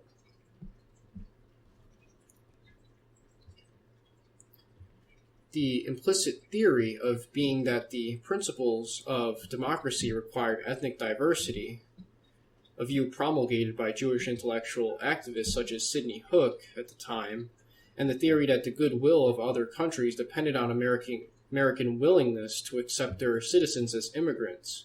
Quote, the enactment of the McCarran-Walter Bill will gravely impair the national effort we are putting forth, for we are engaged in a war for the hearts and minds of men. The free nations of the world look to us for moral and spiritual reinforcement at a time when the faith which moves men is as important as the force they yield, unquote. The McCarran-Walter Law explicitly included racial ancestry as a criterion in its provision that Orientals would be included in the token Oriental quotas no matter where they were born. Herbert Lehman, a senator from New York and the most prominent senatorial opponent of immigration restriction during the 1950s, argued during the debates over the McCarran-Walter Bill that immigrants from Jamaica of African descent should be included in the quota for England, and stated that the bill would cause resentment among Asians. Representatives Seller and Javits, the leaders of the anti-restrictionists in the House, made similar arguments. As was also apparent in the battles dating back to the 19th century, the opposition to the national origins legislation went beyond its effects on Jewish immigration to advocate immigration of all the racial ethnic groups of the world, reflecting a concern for maintaining the status quo as well as the salience of Jewish issues during the period. The report of the subcommittee considering the McCarran immigration law noted that, quote, the population of the United States has increased threefold since 1877, while the Jewish population has increased 21-fold during the same time period, unquote. The bill also included a provision that naturalized citizens automatically lost citizenship if they resided abroad continuously for 5 years. This provision was viewed by Jewish organizations as motivated by anti-Zionist attitudes. Quote, testimony by government officials at the hearings made it clear that the provision stemmed from a desire to dissuade nationalized American Jews from subscribing to a deeply held ideal which some officials, in contravention of American policy, regarded as undesirable, unquote. Reaffirming the logic of the 1920s restrictionists, the subcommittee report emphasized that a purpose of the 1924 law was, quote, the restriction of immigration from South and Eastern Europe in order to preserve a predominance of persons of Northwestern European origin in the composition of our total population, unquote. But noted that this purpose did not imply, quote, any theory of Nordic supremacy, unquote.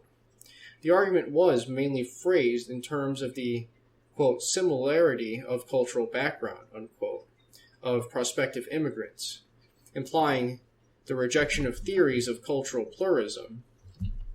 As in 1924, theories of Nordic supremacy were rejected, but unlike 1924, there was no mention of the legitimate ethnic self-interest of the Northwestern European peoples, presumably a result of the effectiveness of the Boasian onslaught on this idea. Quote, without giving credence to any theory of Nordic superiority, the subcommittee believes that the adoption of the national origins formula was a rational and logical method of numerically restricting immigration in such a manner as to best preserve the sociological and cultural balance in the population of the United States. There is no doubt that it favored the people of the countries of Northern and Western Europe over those of Southern and Eastern Europe, but the subcommittee holds that the peoples who made the greatest contribution to the development of this country were fully justified in determining that the country was no longer a field for further colonization, and henceforth further immigration would not only be restricted but directed to admit immigrants considered to be more readily assimilable because of the similarity of their cultural background to those of the principal components of our population. Unquote. This is a Senate rep that's made that quote there. Alright, let's continue. It is important to note that Jewish spokespersons differed from other liberal groups in their motives for opposing restrictions on immigration during this period. In the following, I emphasize the congressional testimony of Judge Simon H. Riefkind, who represented a very broad range of Jewish agencies in hearings on the McCarran-Walter Bill in 1951. Number 1. Immigration should come from all racial ethnic groups. Quote, "We conceive of Americanism as the spirit behind the welcome that America has traditionally extended to people of different races, all religions, all nationalities. Americanism is a tolerant way of life that was devised by men who differed from one another vastly in religion, race background, education, and lineage, and who agreed to forget all these things and ask of a new neighbor not where he comes from, but only what he can do and what is his spirit toward his fellow men." Unquote. 2. The total number of immigrants should be maximized within very broad economic and political constraints. Quote, "The regulation of immigration is the regulation of an asset, not of a liability." Unquote. Rifkin emphasized several times that unused quotas had the effect of restricting total numbers of immigrants, and he viewed this very negatively. 3. Immigrants should not be viewed as economic assets and imported only to serve the present needs of the United States. Quote, "Looking at selective immigration from the point of view of the United States, never from the point of view of the immigrant, I say that we should, to some extent, allow for our temporary needs, but not to make our immigration problem an employment instrumentality. I do not think that we are buying economic commodities when we allow immigrants to come in. We are admitting human beings who will found families and raise children, whose children may reach the heights, at least so we hope and pray. For a small segment of the immigrant stream, I think we are entitled to say, if we happen to be short of a particular talent, let us go out and look for them, if necessary, but let us not make that the all-pervading thought." Unquote. The opposition to needed skill as the basis of immigration was consistent with the prolonged Jewish attempt to delay the passage of a literacy test as a criterion for immigration beginning in the late 19th century until a literacy test was passed in 1917. Although Rifkin's testimony was free of the accusation that immigration policy was based on the theory of Nordic superiority continued to be a prominent theme of other Jewish groups, particularly the American Jewish Congress, in advocating immigration from all ethnic groups. The statement of the American Jewish Congress focused a great deal of attention on the importance of the theory of Nordic supremacy as motivating the 1924 legislation. Contrary to Rifkin's surprising assertion of the traditional American openness to all ethnic groups, it noted the long history of ethnic exclusion that existed before these theories were developed, including the Chinese Exclusion Act of 1882, the Gentleman's Agreement with Japan of 1907 limiting immigration of Japanese workers, and the exclusion of other Asians in 1917. The statement noted that the 1924 legislation had succeeded in preserving the ethnic balance of the United States as of the 1920 census. But it commented that, quote, "The objective is valueless. There is nothing sacrosanct about the composition of the population of 1920. It would be foolish to believe that we reached a peak of ethnic perfection in that year," unquote. Moreover, in an explicit statement of Horace Callan's multicultural ideal, the American Jewish Congress statement advocated, quote, "the thesis of cultural democracy, which would guarantee to all groups, majority and minority alike, the right to be different and the responsibility to make sure that their differences do not conflict with the welfare of the American people as a whole," unquote. During this period, the Congress Weekly, the journal of the American Jewish Congress, regularly denounced the national origins provisions as based on, quote, the myth of the existence of superior and inferior racial stocks, unquote, and advocated immigration on the basis of, quote, need and other criteria unrelated to race or national origin, unquote. Particularly objectionable from the perspective of the American Jewish Congress was the implication that there should be no change in the ethnic status quo prescribed by the 1924 legislation. The national origins formula, quote, is outrageous now, when our national experience has confirmed beyond a doubt that our very strength lies in the diversity of our peoples, unquote. So they've been saying diversity is our strength, and this is citing a book by Goldstein, 1952. They've been saying diversity is our strength for quite a while. And this is the big lie Hitler talks about. Just repeat it, repeat it, repeat it, repeat it. Almost 20 years later, that's what you're hearing as well. And everywhere. Let's continue here. As indicated above, there is some evidence that the 1924 legislation and the restrictionism of the 1930s was motivated partly by anti-Semitic attitudes. Anti-Semitism and its linkage with anti-communism were also apparent in the immigration arguments during the 1950s, preceding and following the passage of the McCarran-Walter Act. Restrictionists often pointed to evidence that over 90% of American communists had backgrounds linking them to Eastern Europe. A major thrust of restrictionist efforts was to prevent immigration from this area and to ease deportation procedures to prevent communist subversion. Eastern Europe was also the origin of most Jewish immigration, and Jews were disproportionately represented among American communists, with the result that these issues became linked, and the situation lent itself to broad anti-Semitic conspiracy theories about the roles of Jews in U.S. politics. In Congress, Representative John Rankin, a notorious anti-Semite, without making explicit reference to Jews, stated, quote, they whine about discrimination. Do you know who is being discriminated against? The white Christian people of America, the ones who built this nation. I'm talking about the white Christian people of the North, as well as the South.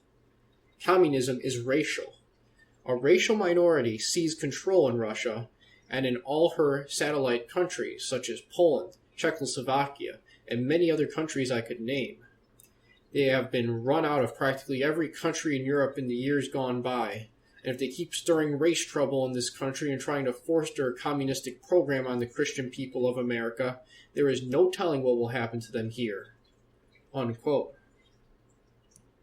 During this period, mainstream Jewish organizations were deeply concerned to eradicate the stereotype of communist Jew and to develop an image of Jews as liberal anti-communists. Quote, the fight against the stereotype of communist Jew became a virtual obsession with Jewish leaders and opinion makers throughout America, unquote. Liebman, 1979.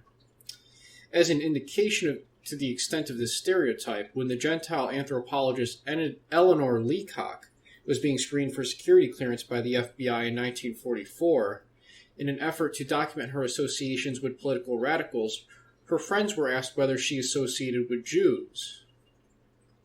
The American Jewish Committee engaged in intensive efforts to change opinion within the Jewish community by showing that Jewish interests were more compatible with advocating American democracy than Soviet communism. Example, emphasizing Soviet anti-Semitism in support of nations opposed to Israel in the period after World War II was the main way that they carried out these sorts of things. Although the American Jewish Congress acknowledged that communism was a threat, the group adopted an anti-communist position that condemned the infringement of civil liberties contained in the anti-communist legislation of the period. It was therefore, quote, at best a reluctant and unenthusiastic participant, unquote. Svankin, 1997, in the Jewish effort to develop a strong public image of anti-communism during this period, a position that reflected the sympathies of many among its predominantly second and third generation Eastern European immigrant membership. This radical Jewish subculture and its ties to communism were much in evidence during the riots in Peekskill, New York in 1949. Peekskill was a summer destination for approximately 3,000 predominantly Jewish professionals associated with the socialist, anarchist, and communist colonies originally established in the 1930s. The immediate cause of rioting was a concert given by avowed communist Paul Robeson and sponsored by the Civil Rights Congress, a pro-communist group branded as subversive by the U.S. Attorney General.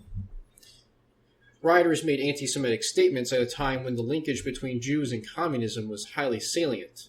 The result was an image management effort on the part of the American Jewish Committee, in which the anti-Semitic angle of the event was minimized.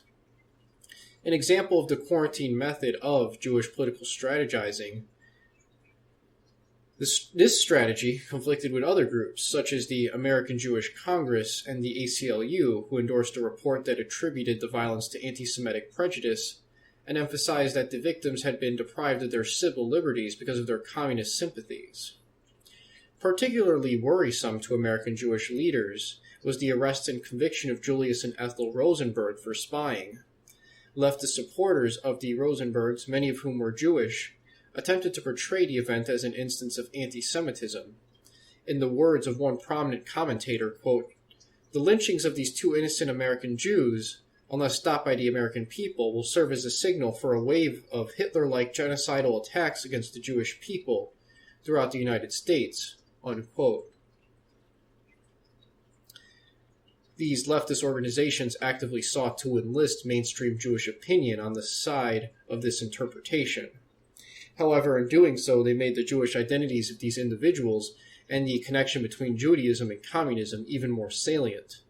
The official Jewish community went to great lengths to alter the public stereotype of Jewish subversion and disloyalty. Similarly, in its attempt to indict communism, the American Jewish Committee commented on the trial of Rudolf Slansky and his Jewish colleagues in Czechoslovakia.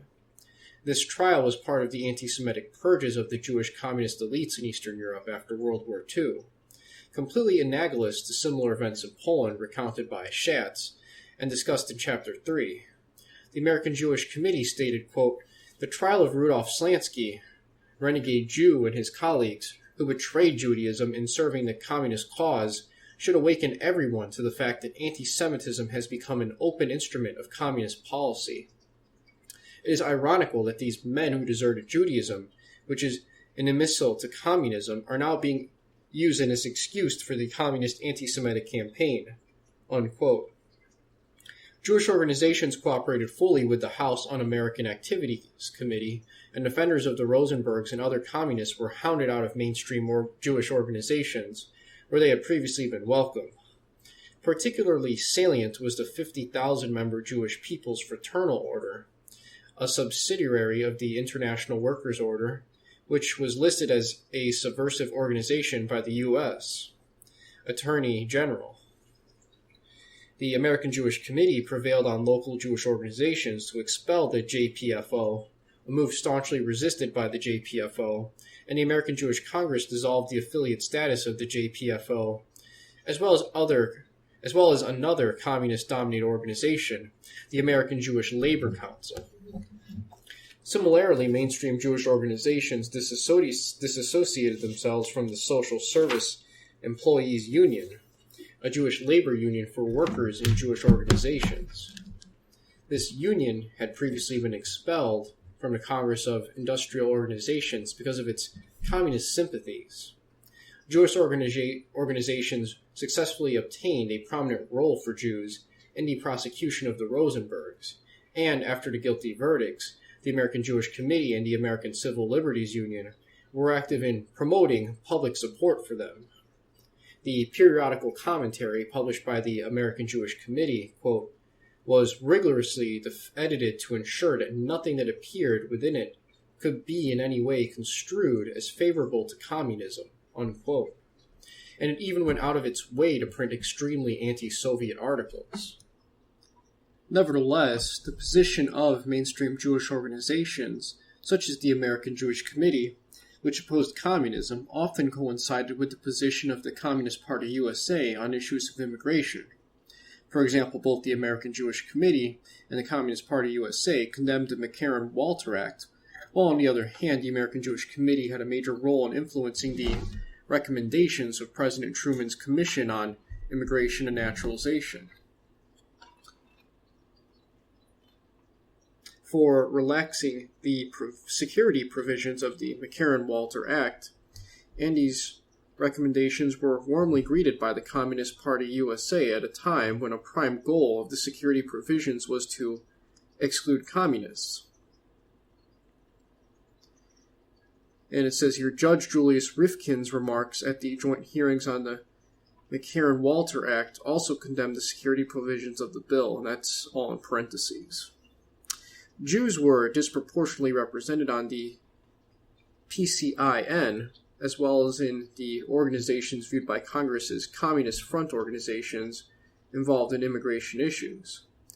The chairman of the PCIN was Philip B. Perlman, and the staff of the commission contained a high percentage of Jews, headed by Harry N. Rosenfield and Elliot Shirk, and its report was wholeheartedly endorsed by the American Jewish Congress. The proceedings were printed as the report, Whom We Shall Welcome, with the cooperation of Representative Emanuel Seller. In Congress, Senator McCarran accused the PCIN of containing communist sympathizers, and the House Un-American Activities Committee released a report stating that, quote, some 24 communists, and many times that number with records of repeated affiliation with known communist enterprises, testified before the commission or submitted statements for inclusion in the record of the hearings. Nowhere in either the record of the hearings or in the report is there a single reference to the true background of these persons, unquote, and that's from Congress. The report referred particularly to communists associated with the American Committee for the Protection of Foreign Born, headed by Abner Green. Green, who was Jewish, figured very prominently in these hearings, and Jews were generally disproportionately represented among those singled out as officers and sponsors of the ACPFB. The HUAC provided evidence indicating that the ACPFB had close ties with the Communist Party USA, and noted that 24 of the individuals associated with the ACPFB had signed statements incorporated into the printed record of the PCIN. The American Jewish Committee was also heavily involved in the deliberations of the PCIN, including providing testimony and distributing data and other material to individuals and organizations, testifying before the PCIN. All its recommendations were incorporated into the final report, including a de-emphasis on economic skills as criteria for immigration, scrapping the national origins legislation, and opening immigration to all the peoples of the world on a, quote, first come, first served basis, unquote, the only exception being that the report recommended a lower total number of immigrants than recommended by the American Jewish Committee and other Jewish groups. The American Jewish Committee thus went merely beyond advocating the principle of immigration from all racial and ethnic groups. It says here in parentheses, token quotas for Asians and Africans had already been included in the McCarran-Walter Act. And in continuing, to attempt to maximize the total number of immigrants from all parts of the world within the current political climate. Indeed, the Commission pointedly noted that the 1924 legislation had succeeded in maintaining the racial status quo, and that the main barrier to changing the racial status quo was not the national origin system, because there were already high levels of non-quota immigrants, and because the countries of Northern and Western Europe did not fill their quotas. Rather, the report noted that the main barrier to changing the racial status quo was the total number of immigrants. The Commission thus viewed changing the racial status quo of the United States as a desirable goal, and to that end made a major point of the desirability of increasing the total number of immigrants.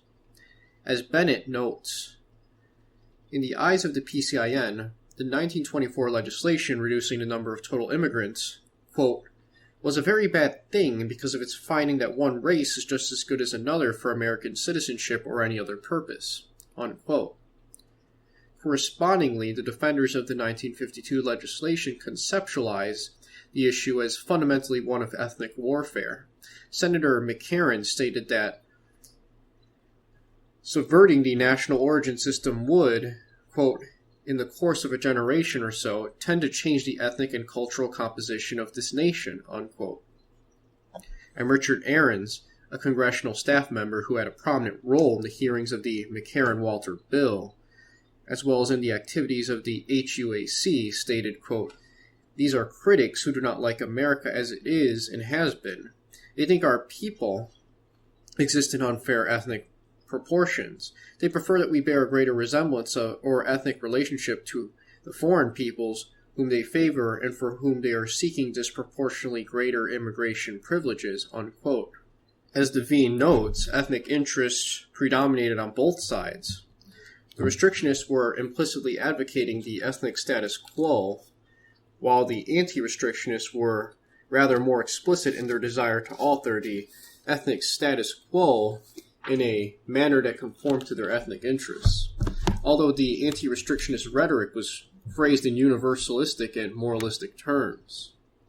The salience of Jewish involvement in immigration during this period is also apparent in several other incidents.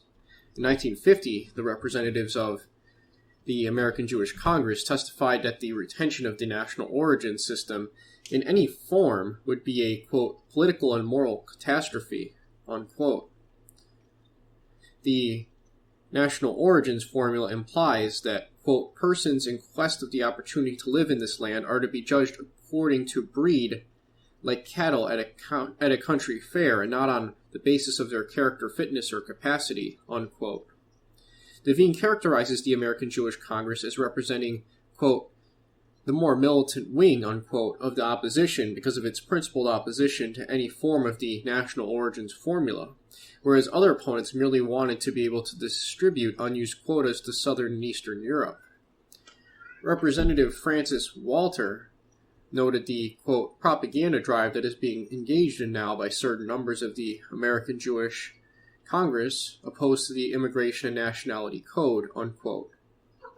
Noting particularly the activities of Dr. Israel Goldstein, president of the American Jewish Congress, who had been reported in the New York Times as having stated that the Immigration and Nationality Law would place, quote, a legislative seal of inferiority on all persons other than Anglo-Saxon origin, unquote. Representative Walter then noted the special role that Jewish organizations had played in attempting to foster family reunion, rather than special skills as the basis of U.S. immigration policy. After Representative Jacob Javits stated the opposition to the law was, quote, not confined to the one group the gentleman mentioned, unquote, Walter responded as follows, quote, I might call your attention to the fact that Mr. Harry N. Rosenfield, Commissioner of the Displaced Persons Commission, and incidentally a brother-in-law of a lawyer who is stirring up all this agitation in a speech recently said, the proposed legislation is America's new, albeit by indirection. Representative Walter was clearly calling attention to the special Jewish role in the immigration conflict of 1952. The special role of the American Jewish Congress in opposing the McCarran-Walter Act was a source of pride within the group.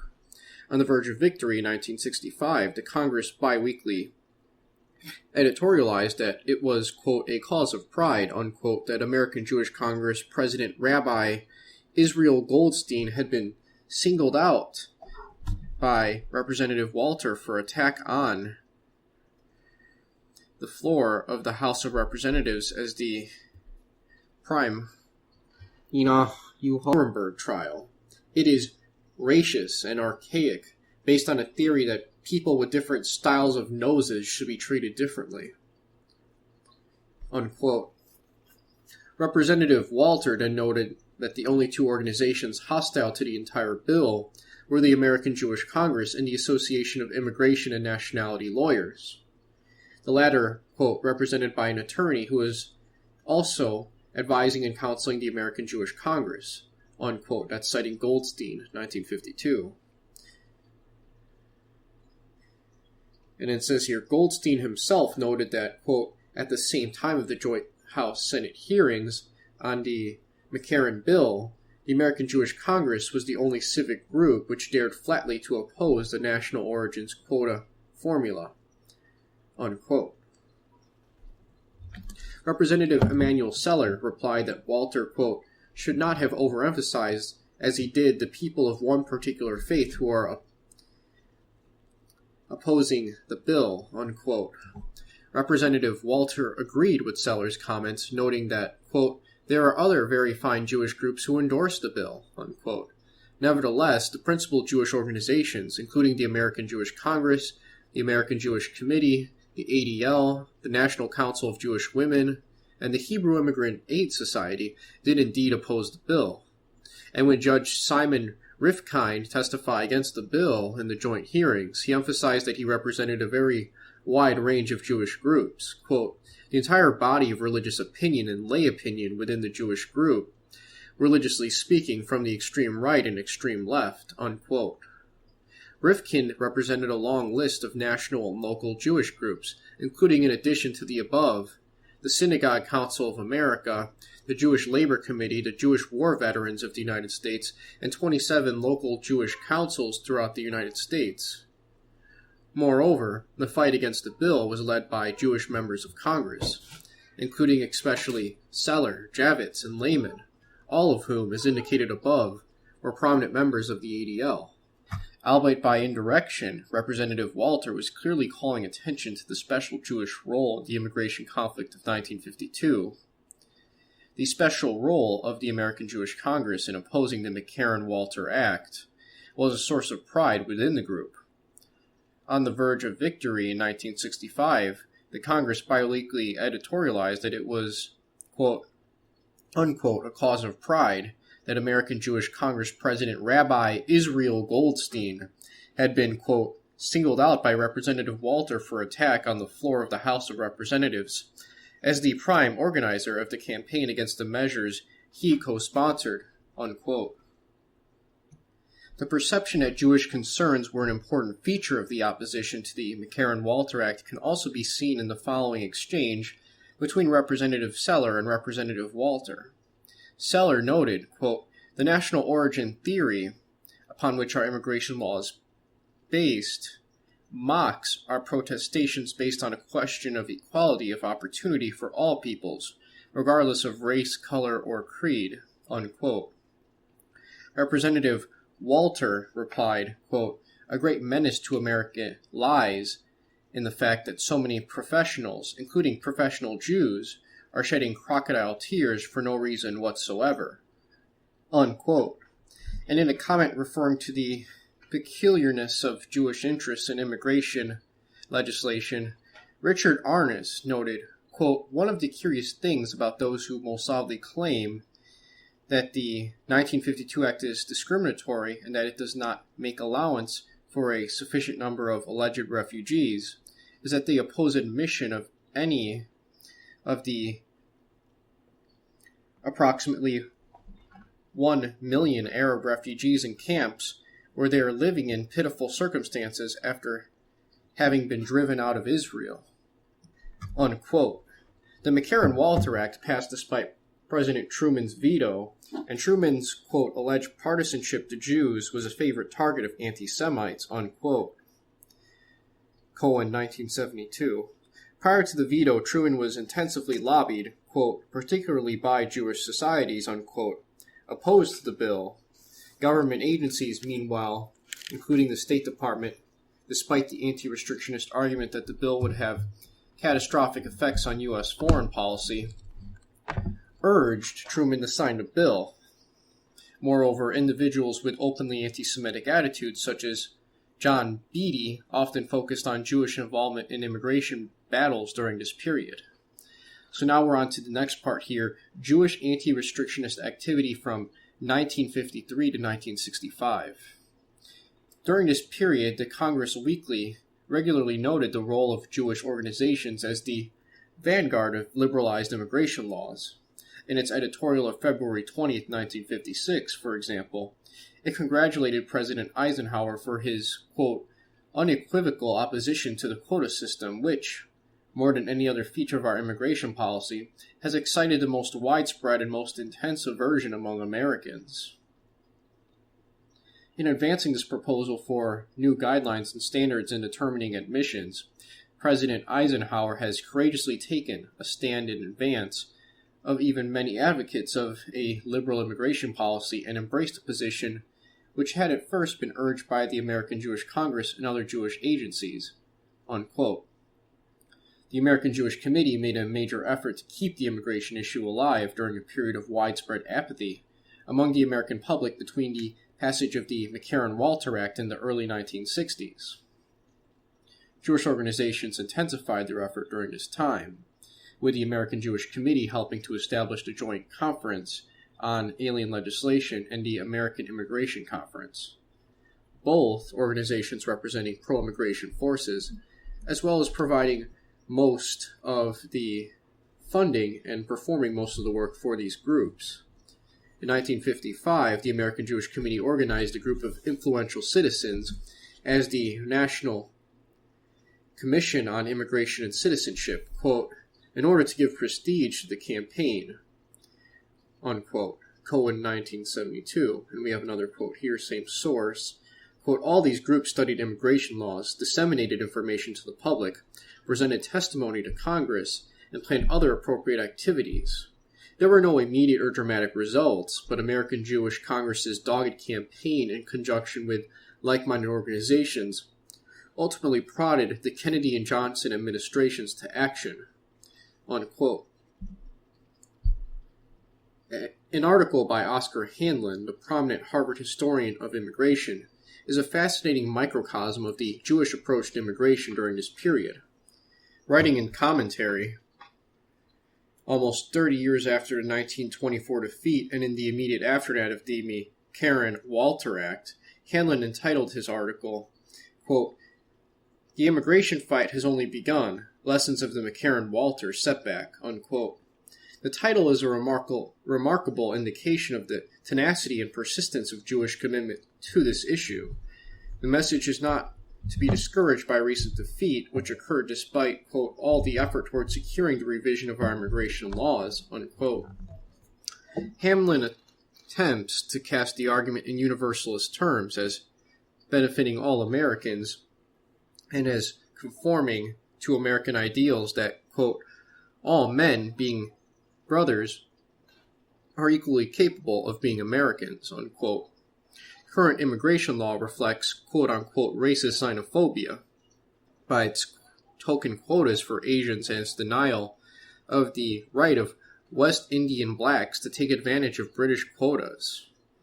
Handlin ascribes the restrictionist sentiments of Pat McCarran to, quote, "the hatred of foreigners that was all about him in his youth and by the dim, recalled fear that he himself might be counted among them," unquote. A psychoanalytic identification with the aggressor argument.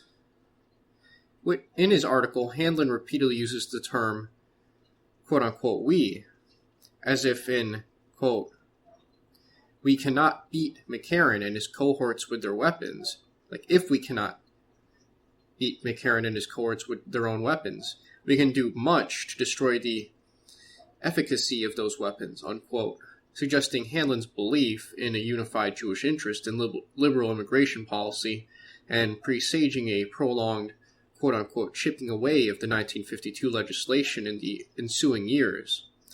Handlin's anti-restrictionist strategy included altering the views of social scientists to the effect that, quote, "it was possible and necessary to distinguish among the races of immigrants that clamored for admission to the United States," unquote. Handlin's proposal to recruit social scientists in the immigration battles is congruent with the political agenda of the Boasian School of Anthropology, discussed above and in Chapter 2. As Hyham notes, the ascendancy of such views was as an important component of the ultimate victory over restrictionism. Handlin presented the following highly tendentious rendering of the logic of preserving the ethnic status quo that underlay the arguments for restriction from 1921 and 1952. Quote, "the laws are bad because they rest on the racist assumption that mankind is divided into fixed breeds, biologically and culturally separated from each other, and because, within that framework, they assume that Americans are Anglo-Saxons by origin, and ought to remain so. To all other peoples, the law says that the United States ranks them in terms of their racial proximity to our own superior stock, and upon the many, many millions of Americans not descended from Anglo-Saxons, the loss cast a distinct imputation of inferiority." Unquote. Hanlon deplored the apathy of other quote-unquote hyphenated Americans to share the enthusiasm of the Jewish efforts. Quote, "Many groups failed to see the relevance of the McCarran-Walther Bill to their own position." Unquote. He suggests that these groups ought to act as groups to assert their interests. Quote, "The Italian-American has the right to be heard on these issues precisely as an Italian-American." Unquote. The implicit assumption is that the United States ought to be composed of cohesive subgroups with a clear sense of their group interests in opposition to the peoples deriving from Northern and Western Europe, or of the United States as a whole. Also, there is the implication that Italian Americans have an interest in furthering immigration of African and Asians and in creating a multiracial and multicultural society. Hanlon developed this perspective further in a book, Race and Nationality in American Life, published in 1957. This book is a compendium of psychoanalytic quote-unquote explanations of ethnic and class conflict deriving from the authoritarian personality school, combined with the Boasian theory that there are no biological differences between the races that influence behavior. There's also a strong strand of the belief that humans can be perfected by changing defective human institutions. Hanlon advocates immigration from all areas of the world as a moral imperative. In his discussion of Israel in one of his chapters, however, there is no mention that Israel ought to be similarly inclined to view open immigration from throughout the world as a moral imperative, or that Jews should not be concerned with maintaining political control of Israel. Instead, the discussion focuses on moral compatibility of dual loyalties for American Jews to both the United States and Israel. Hanlon's moral blindness regarding Jewish issues can also be seen in Albert Linderman's comment that Hanlon's book, 300 Years of Jewish Life in America, failed to mention Jewish slave traders and slave owners, quote, "even while mentioning by name the great Jewish merchants who made fortunes in the slave trade," unquote. Shortly after Hanlon's article, William Peterson, also writing in commentary, argued that pro-immigration forces should be explicit in their advocacy of a multicultural society, and that the importance of this goal transcended the importance of achieving any self-interested goal of the United States, such as obtaining needed skills or improving foreign relations. In making his case, he cited a group of predominantly Jewish social scientists whose work, beginning with Horace Kallen's plea for a multicultural, pluralistic society, quote, "constitute the beginning of a scholarly legitimization of the different immigration policy that will perhaps one day become law," unquote, including, besides Kallen, Melville Herskovitz, the Boasian anthropologist mentioned in Chapter 2, Geoffrey Gorer, Samuel Lebeau, David Reisman, a New York intellectual mentioned in Chapter 6, Thorsten Selin, and Milton Konvitz. These social scientists did indeed contribute to the immigration battles. For example, the following quotation from a scholarly book on immigration policy by Milton Konvitz of Cornell University reflects the rejection of national Jewish interest as an element of U.S. immigration policy, a hallmark of the Jewish approach to immigration. Quote, "To place so much emphasis on technological and vocational qualifications is to remove every vestige of humanitarianism from our immigration policy. We deserve small thanks from those who come here if they are admitted because we find that they are urgently needed by reason of their training and experience to advance our national interests. This is hardly immigration. It is the importation of special skills or know-how, not greatly different from the importation of a coffee or rubber. It is hardly in the spirit of American ideals to disregard a man's character and promise and to only look at his education and vocational opportunities he had the good fortune to enjoy." Unquote. Other prominent social scientists who represented the anti-restrictionist perspective in their writings were Richard Hofstadter and Max Lerner. Hofstadter, who did much to create the image of the populace of the West and South as irrational Semites, also condemned the populace for their desire, quote, "to maintain a homogeneous Yankee civilization," unquote. He also linked populism to the immigration issue. In Hofstadter's view, populism was, quote, in considerable part colored by the reaction to this immigrant stream among the native elements of the population, unquote. In his highly acclaimed America as a Civilization, Max Lerner provides an explicit link between much of the intellectual tradition covered in previous chapters and the immigration issue. Lerner finds the United States to be a tribalistic nation with a, quote, passionate rejection of the outsider, unquote, as he asserts that, quote, with the passing of the 1924 immigration quota laws, racism came of age in America, unquote.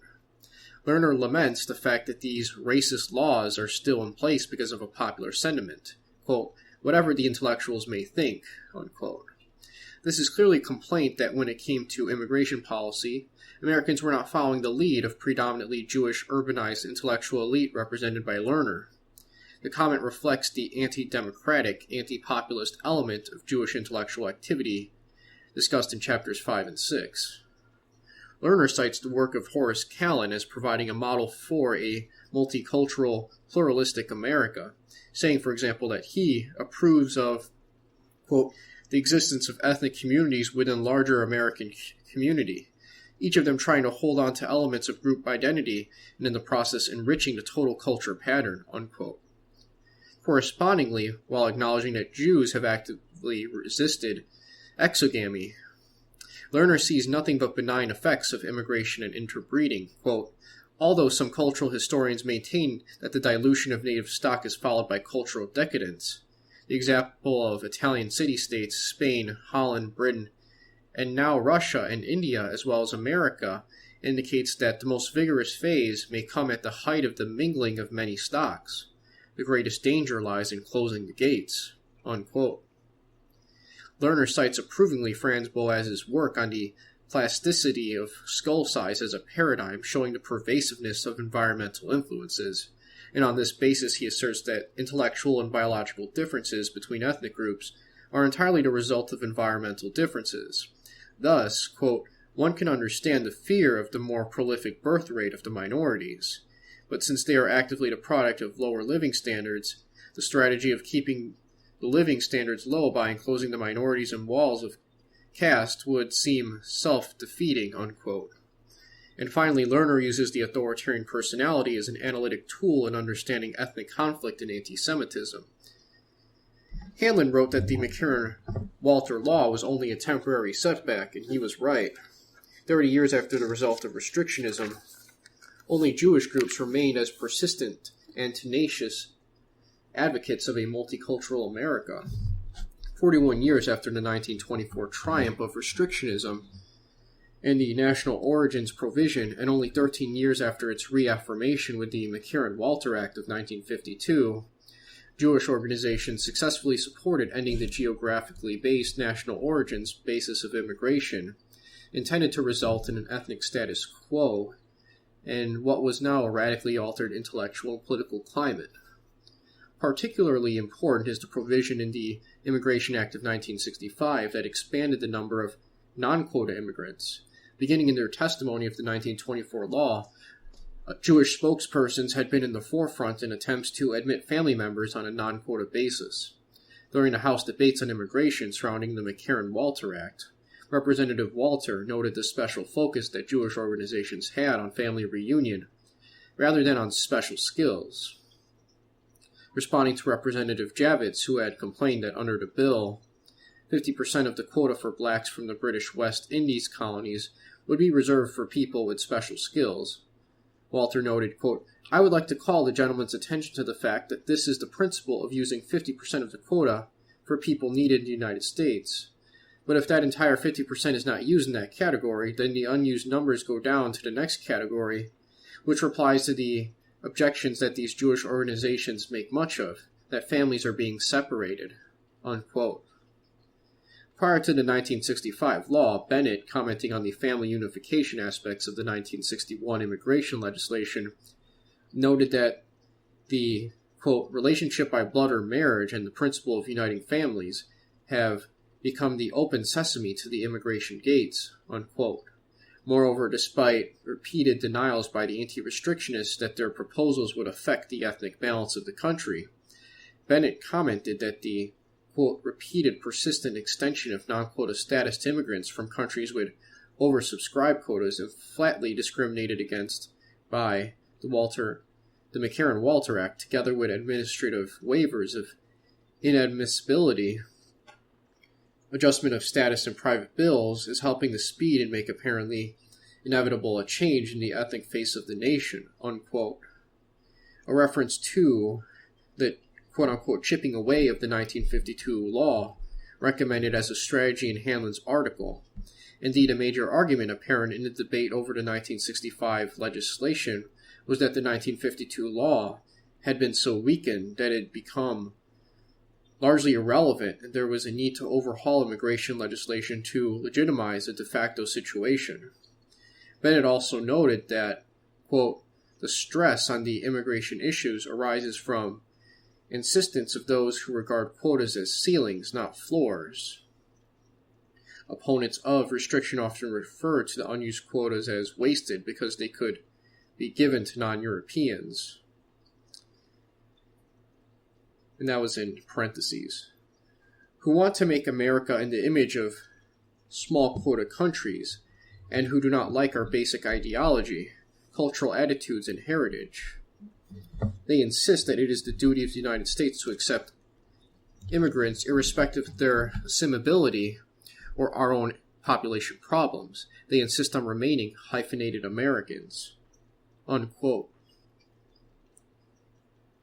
The family-based emphasis of the quota regulations of the 1965 law has resulted in a multiplier effect that ultimately subverted the quota system entirely by allowing for a chaining phenomenon in which endless chains of close relatives are admitted outside the quota system. Quote, imagine one immigrant, say an engineering student, who was studying in the United States during the 1960s. If he found a job after graduation, he could then bring over his wife. And 6 years later, after being naturalized, his brothers and sisters, they in turn could bring their wives, husbands, and children. Within a dozen years, one immigrant entering as a skilled worker could easily generate 25 visas for in-laws, nieces, and nephews. And just a comment here, chain migration is still very much going on today. It used to even be a central aspect of Trump's immigration platform, which he has completely reneged and ditched for a more pro-Jewish immigration reform policy.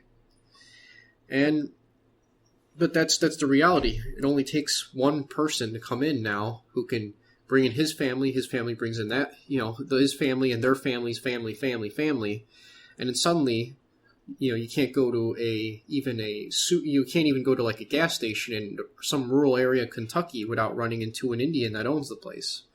It's because of laws like this that are being exploited. All right, continuing on here, it says, the 1965 law also de-emphasized the criterion that immigrants should have needed skills.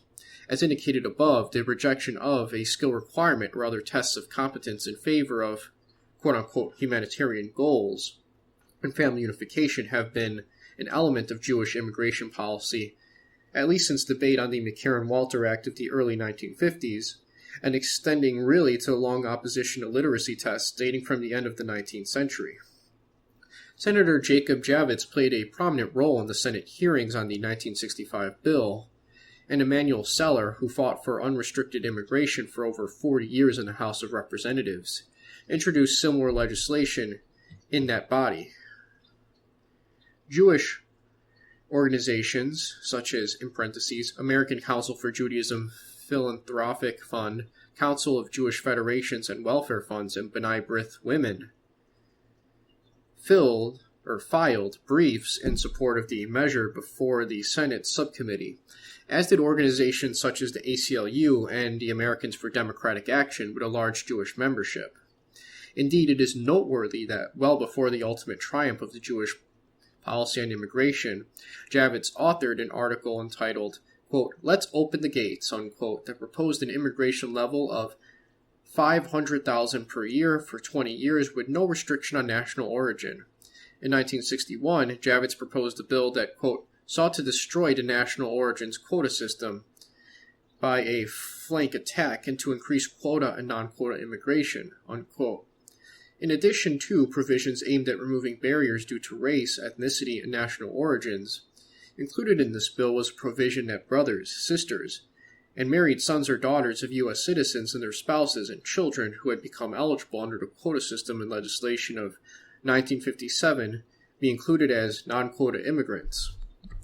An even more radical version of the provision, whose incorporation in the 1965 law facilitated non-European immigration into the United States.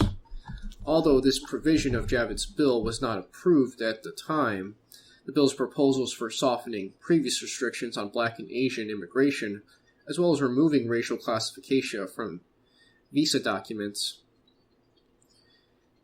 in parentheses saying, thus allowing unlimited non-quota immigration of Asians and Blacks born in the Western Hemisphere, were approved.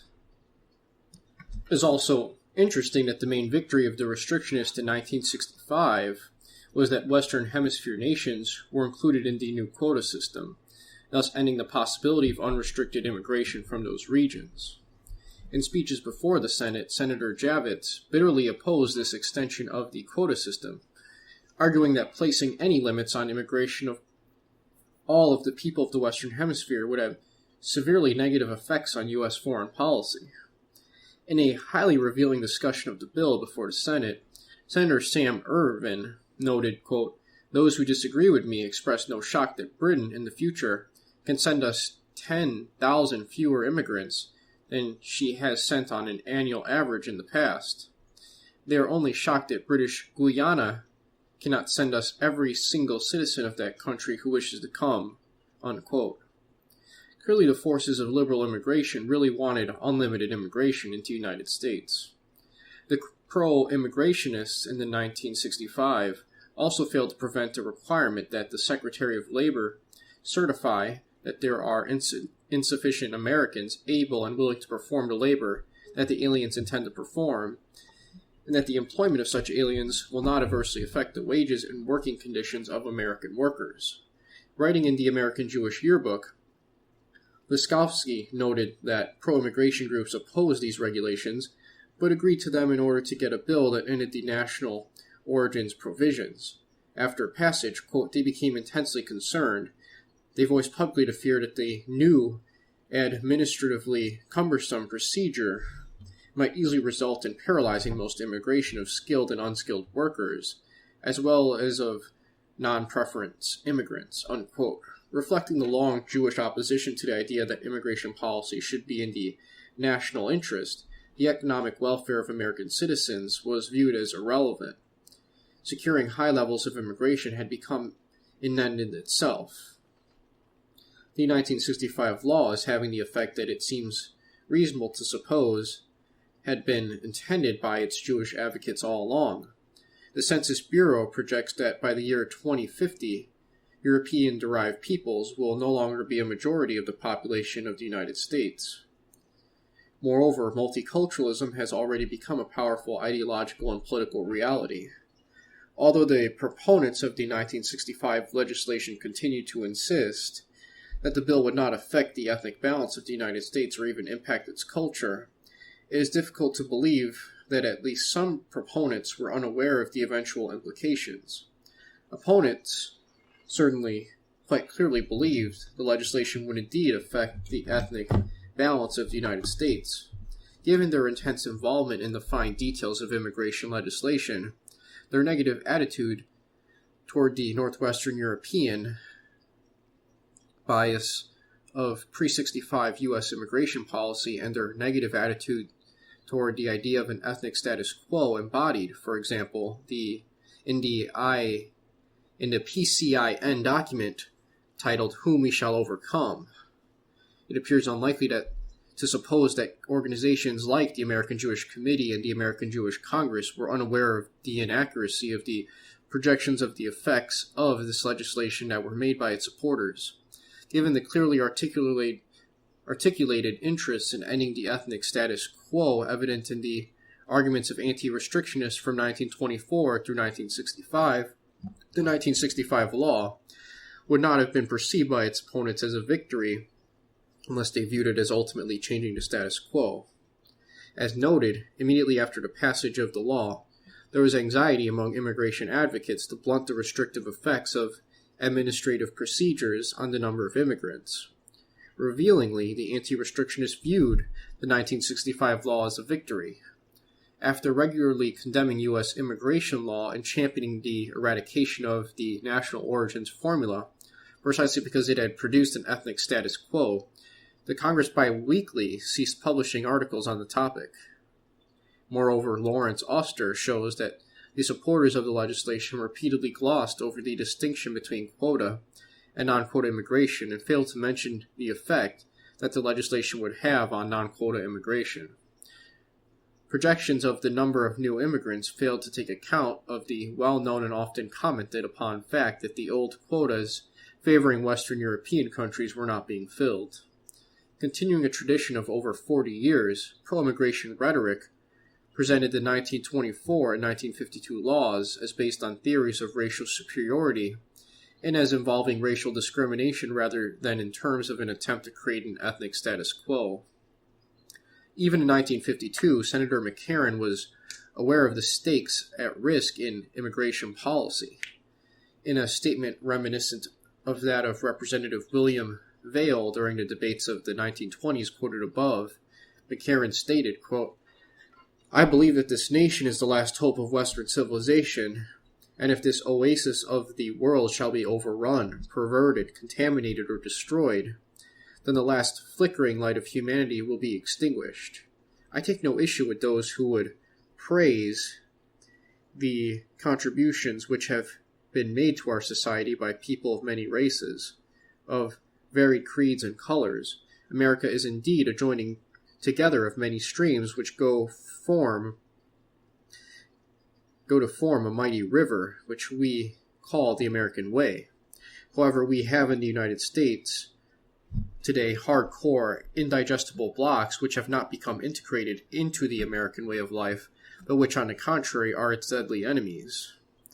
Today, as never before, untold millions are storming our gates for admission, and those gates are cracking under the strain. The solution of the problems of Europe and Asia will not come through a transplanting of those problems in mass to the United States.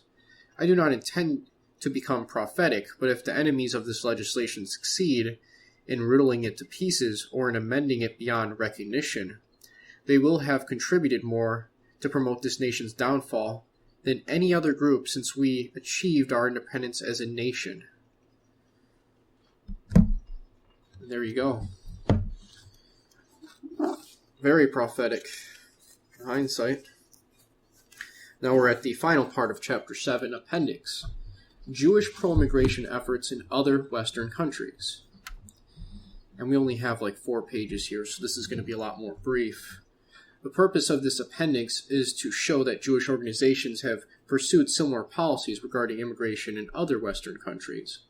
In France, the official Jewish community has consistently been in favor of immigration by non-Europeans. Recently, the French Jewish community reacted strongly to pronouncements by actress Brigitte Bardot that, quote, "My country, France, has been invaded again by a foreign population, notably Muslims," unquote. This is quoting the Forward, May 3rd, 1996. Chaim Musikant, executive director of CRIF, the umbrella organization for French Jewry, stated that Bardot's statement, quote, "skirted at the edge of racism," unquote. Jewish attitudes towards anti-immigrant sentiment in Germany can be seen by the following incident. A common aspect of contemporary Jewish self-conceptualization is that Israel is an ethnically and culturally diverse society as a result of large-scale immigration of Jews from different parts of the world. So much so that it should be held up as a model of ethnic relations and pro-immigrant attitudes for the rest of the world.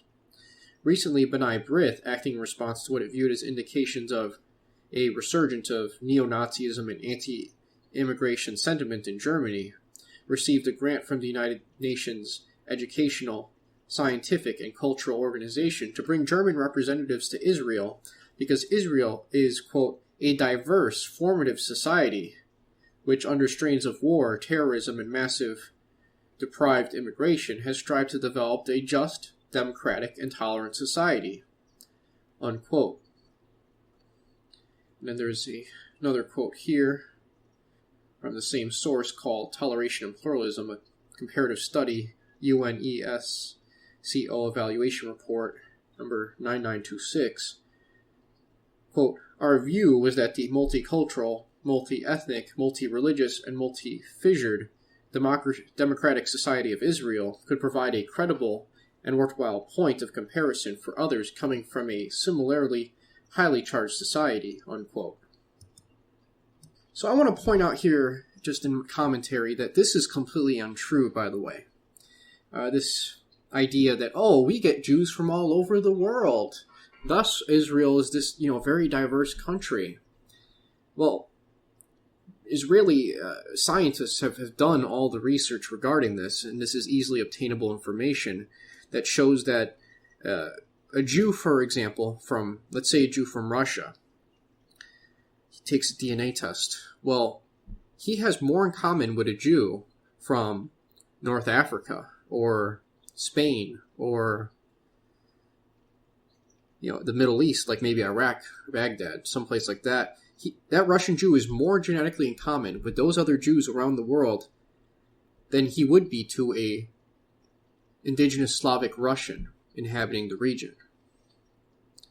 So it's basically skirting around the fact that Jews are a race of people, where they primarily have origins from the Middle East, with a more smaller admixture of their host populations to kind of blend in a little bit, but they're primarily Levant people, first and foremost.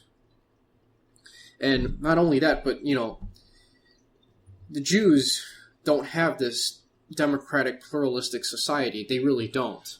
They have highly segregated areas of life. A giant portion of Palestinians living under Israeli territory basically have no rights. Like, we're talking about people like the Gaza Strip. They can't vote or participate in any stuff like that. So, they're presenting this false view, like, pluralistic society. They're not. They're far from that. And don't let these people trip you up when you try to point this out, that Jews are a race, and that Israel is not a really pluralistic society. It's a society that only tolerates Palestinians because they just happen to be there, and they're, as we speak, always bulldozing and ethnically cleansing more and more land that belong to the Palestinians. You can even look up, there's like a 2003 article. It's where Ben Shapiro even just straight up advocates for ethnic cleansing and land transfer. But yeah, I'm going to continue here. In England, as in the United States, there was an ethnic battle beginning around 1900 in response to the influx of Eastern European Jews fleeing Tsarist anti-Semitism. Jewish political activity was instrumental in defeating an immigration restriction bill introduced by the conservative government in 1904. In this case, the Anglo-Jewish political establishment, represented by the Board of Deputies, took a moderate stance, presumably because of fears that further immigration of Eastern European Jews would fan the flames of anti-Semitism. However, by this time, the majority of the British Jewish community consisted of recent immigrants, and the Jewish Chronicle, the principal newspaper of the British Jewish community, campaigned vigorously against the bill. The anti-restrictionist forces won when Nathan Lasky, president of the Manchester Old Hebrew congregation, got Winston Churchill to oppose the bill. Quote, later Churchill freely admitted that, in the grand commitment of the House of Commons, he had wrecked the bill. Led by Churchill, the Liberals, Evans Gordon, asserted, choked it with words until the time limit was reached. A jubilant Lasky wrote to Churchill, I have had over 20 years' experience in elections in Manchester, and without flattery, I tell you candidly, there has not been a single man able to arouse the interest that you have already done. Thus I am sure of your future success, unquote. In the following month, Churchill won election from West Manchester, a district with a large Jewish electorate. And I think it's important to, just breaking away into commentary one more time here, there is a book, I believe, by Martin Gilbert, Churchill's personal biographer, knighted by the royal family, and he wrote a book called Churchill and the Jews, in which he essentially explains that Churchill, as a young man, was heavily in debt, and the Rothschilds basically bailed him out of that debt. And they were always presenting him gifts and doing favors for him and just making life easy for him, with these strings attached, knowing that they were going to get something back out of their investment with Churchill. All right, continuing here, it says, Alderman shows that restrictionist legislation was popular except among the recent immigrants who had quickly become a numerical majority of the Jewish community, and, as indicated above, were already able to have a decisive influence on immigration legislation. However, a more moderate bill passed in 1905 despite Jewish opposition. In this case, Jewish pressure succeeded in securing exemptions for victims of prosecution on religious or political grounds, but not persecution. Again, the Board of Deputies failed to make a major effort in opposition to the legislation, and Jewish ministers of parliament did not rise in opposition. However, for the recent immigrants, many of whom were on the electoral registers illegally, this was a major issue, and, quote, at the general election of January 1906, these electorates wreaked a terrible vengeance upon those politicians who had supported the passage of the Aliens Immigration Act, unquote. Jews overwhelmingly supported candidates who opposed the legislation, and in at least 2 districts, their votes were decisive, including the West Manchester district that returned Winston Churchill. The new Liberal government did not repeal the legislation, but enforced it more leniently. Since the law was directed against undesirables, there is considerable doubt that it prevented any significant numbers of Jews from entering, although it probably did encourage many Jews to go to the United States rather than England. It is noteworthy that in 1908, Churchill lost an election in his Manchester district when there was defection among his Jewish supporters displeased about his opposition to repealing the law as a prospective member of the cabinet and attracted to the conservative position on support for religious schools. Churchill nonetheless remained a staunch supporter of Jewish interests until, quote, in July 1910, Churchill, no longer dependent on Jewish votes, spoke in glowing terms of the 1905 legislation, unquote. As in the case in America, there are also indications that Jewish support for immigration extended beyond advocating Jewish immigration into England. The Jewish Chronicle, the principal newspaper in England, Jewish newspaper in England, opposed restriction on Commonwealth immigration in an editorial in the October 20th, 1961 edition.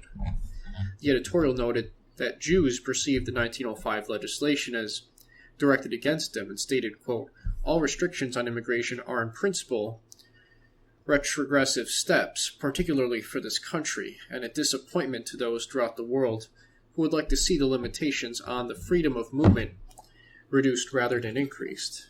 The issue is one of moral principle, unquote. During the 1970s, the Conservative Party opposed immigration from Britain because, in the words of Prime Minister Margaret Thatcher, Britain was in danger of being, quote-unquote, swamped by people who lacked, quote, fundamental British characteristics, unquote. That's Alderman 1983 we're citing here.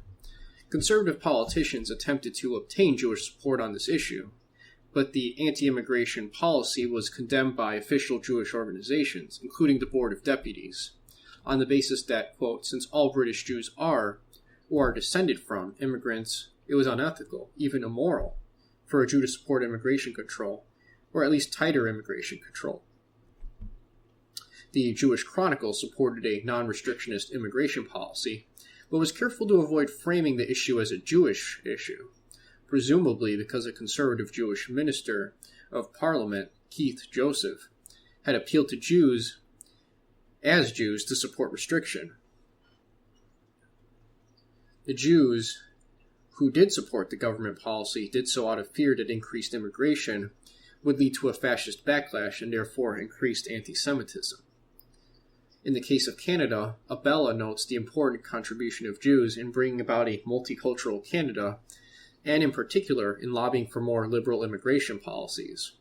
Reflecting this attitude, Arthur Roebuck, Attorney General of Ontario, was greeted, quote, with thunderous applause, unquote, at a 1935 convention for the Zionist Organization of Canada, when he stated that he looked, quote, forward to the time when our economic conditions will be less severe than they are today, and when we may open wide the gates, throw down the restrictions, and make of Canada a Mecca for all the oppressed peoples of the world, unquote.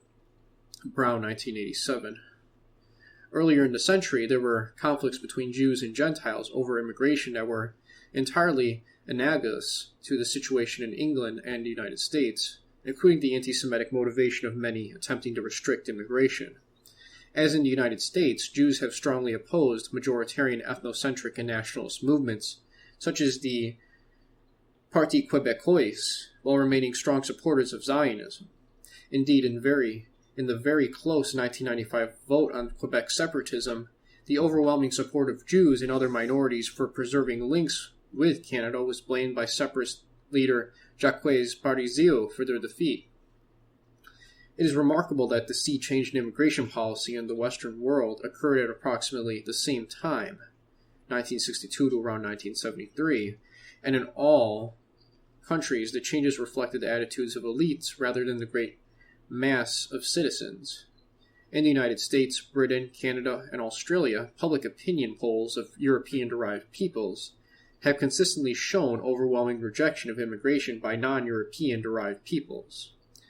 A consistent theme has been that immigration policy has been formulated by elites with control of the media, and that efforts have been made by political leaders of all major parties to keep fear of immigration off the political agenda. In Canada, the decision to abandon a quote-unquote white Canada policy came from government officials, not elected politicians.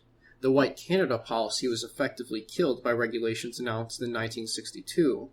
And Hawkins comments, quote, this important policy change was made not as a result of parliamentary or popular demand, but because some senior officials in Canada, including Dr. George Davidson, Deputy Minister of Citizenship and Immigration and later Senior Administrator at the United Nations, rightly saw that Canada could not operate effectively within the United Nations or in the multiracial Commonwealth with the millstone of a racially discriminatory immigration policy round her neck.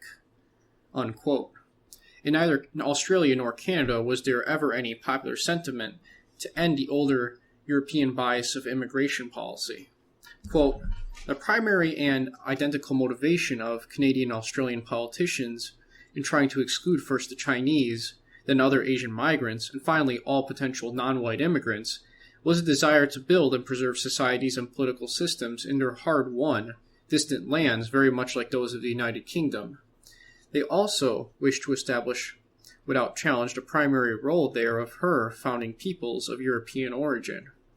Undisputed ownership of these territories of continental size was felt to be confirmed forever, not only by the fact of possession, but by the hardships and dangers endured by the early explorers and settlers. The years of backbreaking work to build the foundations of urban and rural life, the idea that other peoples who had taken no part in these pioneering efforts might simply arrive in large numbers to exploit important local resources or to take advantage of these earlier settlement efforts was anathema. Unquote. This is Hawkins, 1989 here.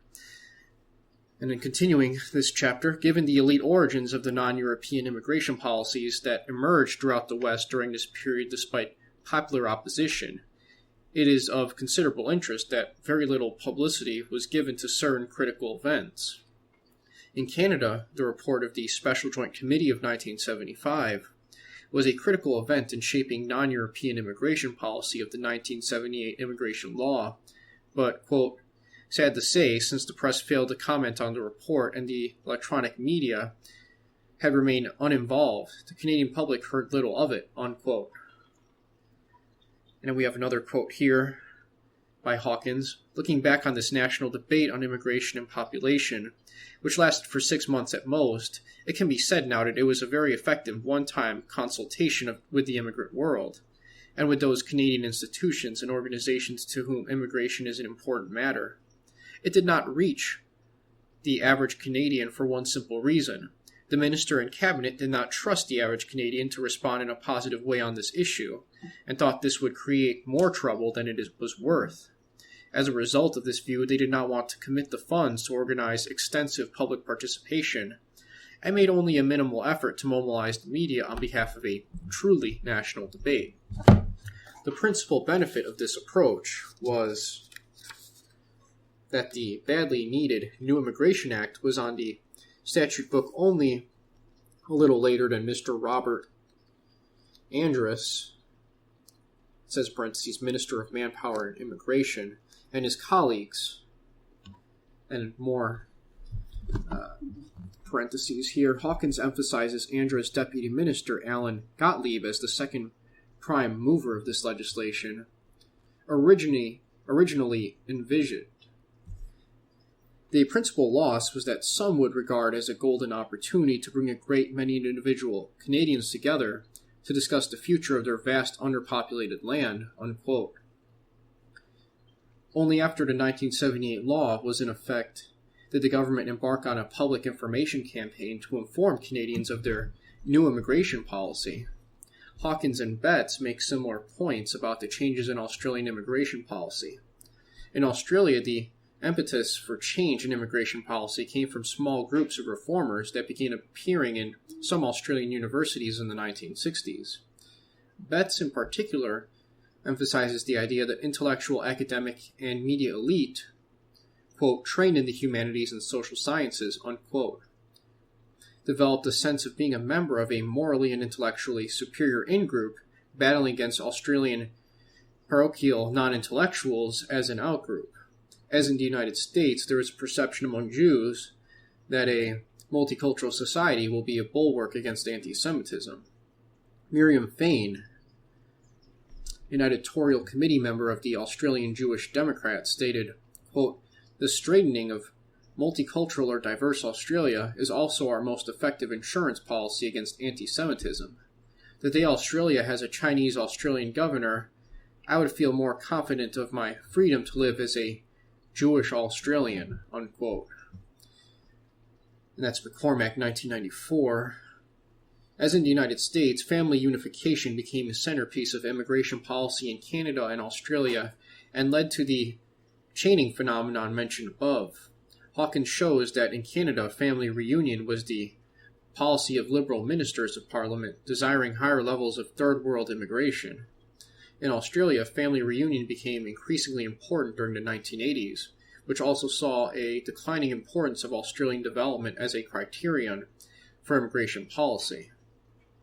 Reflecting these trends, the Executive Council of Australian Jewry passed a resolution at its December 1st, 1996 meeting to express, quote, its support for the proposition that Australia's long-term interests are best served by a non-discriminatory immigration policy which adopts a benevolent attitude to refugees and family reunion and gives priority to humanitarian considerations, unquote. The main Jewish publication, the Australia/Israel Review, has consistently editorialized in favor of high levels of immigration of all racial and ethnic groups. It has published unflattering portraits of anti-restrictionists, and in an effort at punishment and intimidation, published a list of 2,000 people associated with Pauline Hanson's anti-immigration One Nation Party.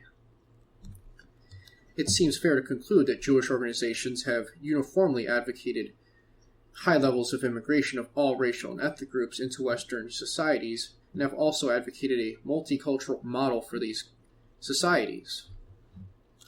And that's it for Chapter 7 here. We are done with the bulk of this book. What we have left now is MacDonald's conclusion, in which he, I believe, is going to lay out what he believes is his solution to combating these problems that were laid about by Jews behaving as a collective to undermine white society in America. So I hope to have that up soon, and after that we are done.